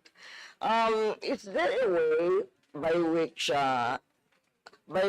the expense for the rent can be part of the capital outlay that's being used to build the new embassy? So that they can continue to spend the MOE the way they used to spend it. Mr. Secretary? Thank you, Chair. Thank you, Madam President. Can we ask Mr. Patrick Hilado, are you here? Assistant Secretary Patrick Hilado of OAMS, perhaps he can answer that. Patrick Hilado, you recognize. Thank you, Mr. Chair. Thank you, Secretary. Yes, ma'am, we are currently working on that. We'll talk to the DBM also because I think the building fund for the special provisions in the building fund, the condition is that it should be capital outlay. But since given Singapore's dilemma of having to tap the capital outlay for the construction, but then they have to move out and lease, and it eats up. It's true that it eats up the MOE. So we will find a solution by which we can either get permission to use that as a part of the fund, or probably augment the MOE of the embassy so that they can continue to operate as they have in their work plan. Very good. My other question is also related to DBM outlays. I think DBM is here. Okay. Earlier, there was a supposition, not really a real statement, but a supposition that PS cannot be realigned to MOOE. I want to ask DBM, is that true now? Because when I was in the bureaucracy, DTI and DSWD, we could realign upward but not downward. In other words, PS could become MOE, MOE could become CO, but CO cannot become MOE, and MOE cannot become PS. So is it prohibited now, both ways? Good afternoon po. I'm Marisa Dizon from DBM. With regards pa sa augmentation or modification of funds, the DBM allows po modification from capital outlay or CO to MOE. In connection with the building fund po, this is not a connection to the building fund. This is a connection to earlier, a question I think by Mark Gore, that because there are unfilled items, so they have money in the PS. Yes. Will that not be realigned? And the answer was maybe it cannot be realigned because it's PS. For personal services allotment po, although we do not encourage po the use of PS savings for MOE on capital outlay because the compensation items are mandatory in nature. So when it relates to ranking of priority, uunahin po kasi natin pondohan ang PS. But in writing, we do not have policy stating that it's not allowed. Hope that helped DFA. Thank you.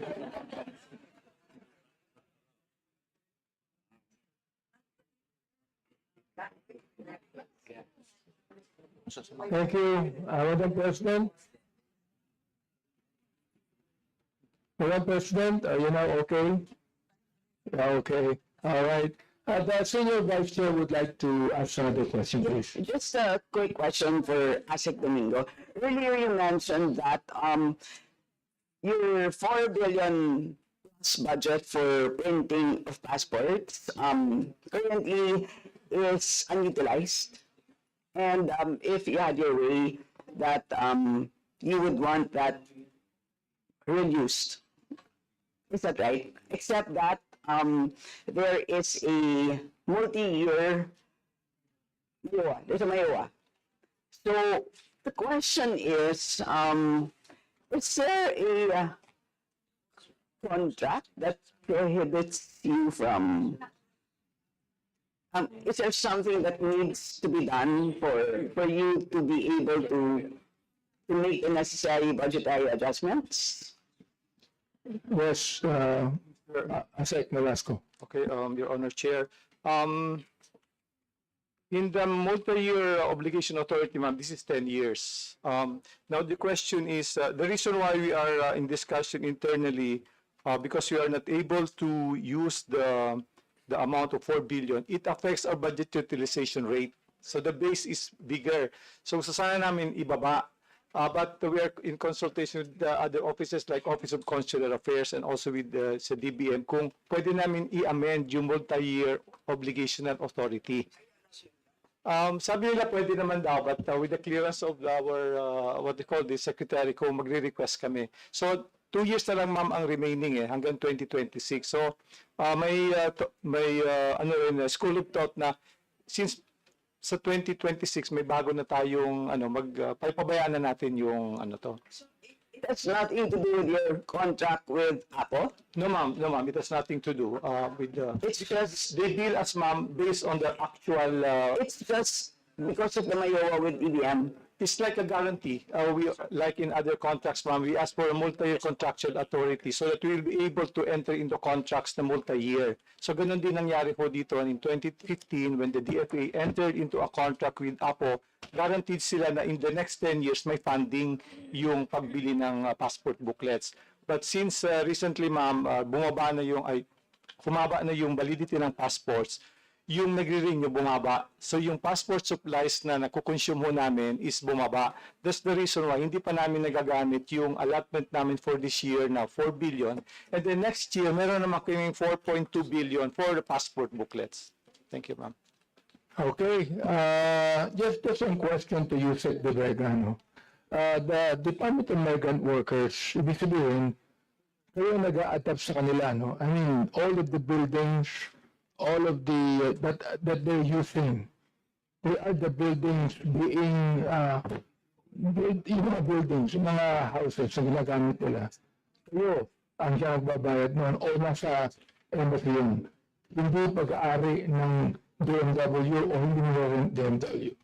It's on a case-to-case basis. In many posts, they have their own office. Yung dating Dole Attaché, and they're just continuing the location. In some, they are working at the same building as the embassy, and they just pay a share of the computer, electricity, etc., rent, etc.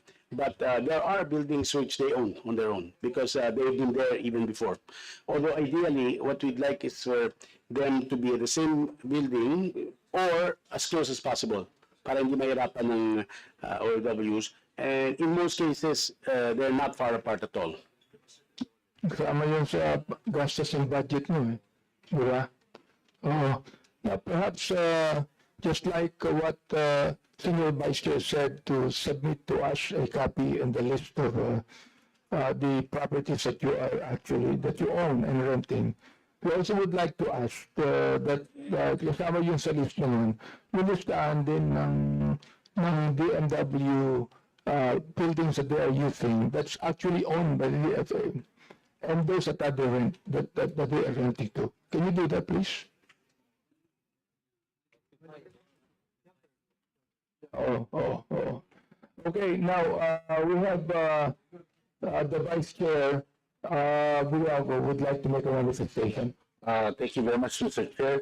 Before we make our favorite motion, I would just like to relate to our good Secretary, Secretary Enrique Manalo, together with all the family of the Department of Foreign Affairs and all the attached agency, may co-sponsors, Congressman Amante and Congressman Fantabella, along with our colleagues here present, rest assured that our support for the budget of DFA so that you can do effectively and dutifully perform your mandate and achieve your budgetary trust and strategic directions.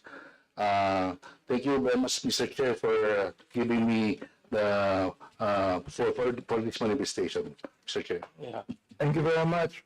Our only request for the DFA is to give us the right answer so we won't have any hard time answering the questions in the plenary. Okay? I would like to hear a motion. Seeing no more all my colleagues would like to ask any questions. I hear a motion to terminate, please. Mr. Chair, since there are no more interpellators, I move to terminate the budget briefing of the Department of Foreign Affairs. So move, Mr. Chair. Second. Mr. Chair. It has been moved and seconded. The motion is carried. Including the attached agencies, Mr. Chair. Including attached agencies. The motion is carried.